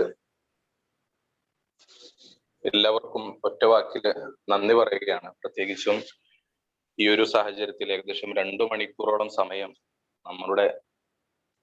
അവരുടെ സമയം ഓറിയന്റേഷൻ പ്രസന്റേഷൻ കഴിഞ്ഞതിന് ശേഷവും കുറച്ച് സമയം നമുക്ക് ഡൗട്ട് ക്ലിയറൻസിന് വേണ്ടി മാറ്റി തന്നു നമ്മളുടെ നസീഫ് ക, അതുപോലെ തന്നെ മുഹമ്മദ് അലിക്ക, അഥീഖ്. എത്ര നന്ദി പറഞ്ഞാലും മതി വരില്ല. പ്രത്യേകിച്ചും പല ആളുകൾക്കും ഈ ഒരു ഡൗട്ട് ക്ലിയറൻസ് സെക്ഷൻ കൊണ്ട് വളരെ ഉപകാരം ഉണ്ടായി എന്ന് വിചാരിക്കുന്നു. ഇനി ഇതുപോലുള്ള അവസരങ്ങളൊക്കെ ഉപയോഗപ്പെടുത്തി ബാക്കി നല്ല ഉന്നതിയിലെത്താൻ അള്ളാഹു തൗഫീഖ് നൽകട്ടെ. പിന്നെ നമ്മുടെ അടുത്ത ആഴ്ചകളായിട്ട് മാദിൻ ഡോഷ് ഇൻസ്റ്റിറ്റ്യൂട്ടിന്റെ കീഴിൽ അടുത്ത നെക്സ്റ്റ് ബാച്ച് സ്റ്റാർട്ട് ചെയ്യുന്നുണ്ട്. അപ്പോ അതിന് വേണ്ട താല്പര്യമുള്ള ആളുകൾ നേരത്തെ തന്ന ഗ്രൂപ്പിൽ 2 നമ്പർ അവൈലബിൾ ആണ്. ഡീറ്റെയിൽസ് നിങ്ങൾക്ക് അതിലേക്ക് വിളിച്ചാൽ ലഭ്യമായിരിക്കും. അപ്പോൾ അടുത്ത ആഴ്ചകളായിട്ട് ക്ലാസ് സ്റ്റാർട്ട് ചെയ്യാൻ ഉദ്ദേശിക്കുന്നുണ്ട്. ഇൻഷാ അല്ലാഹ് അള്ളാഹു നമ്മുടെ ഈ സമയം കബൂലാക്കട്ടെ. ഇൻഷാ അല്ലാഹ്. Salman, 1 minute. Atik, really sorry. We have expressed our thanks in our mother tongue. So anyway, heartfelt thank you, man, for spending 2 hours, your valuable 2 hours with us and guiding our students. Of course, your presentation, it is quite clear that you have prepared a lot. Thank you very much. Anyway, it will be very useful for our students. They will take This is mine. Okay. Yeah. Thank you very much, man. Muhammad Ali has to say something. I just wanted to let Atik know that we are thanking him, and I also wanted to tell him that despite we have been speaking in Malayalam, he just have been waiting there and bearing with us for all this time. So I just wanted to thank on all of our behalf. Then Atik, thank you so much for waiting and so patiently listening into such a strange language for a long time. Thank you so much. Thank you. Actually, it's not new for me. Actually, Experience is the same, right? Okay. Yeah. Okay, Yeah, man. I really enjoyed it. Yeah. Okay. Vielen Dank. Tschüss. Macht's gut. Gute Nacht. Nasib, gute Nacht. Tschüss, Herr Traume. Dankeschön.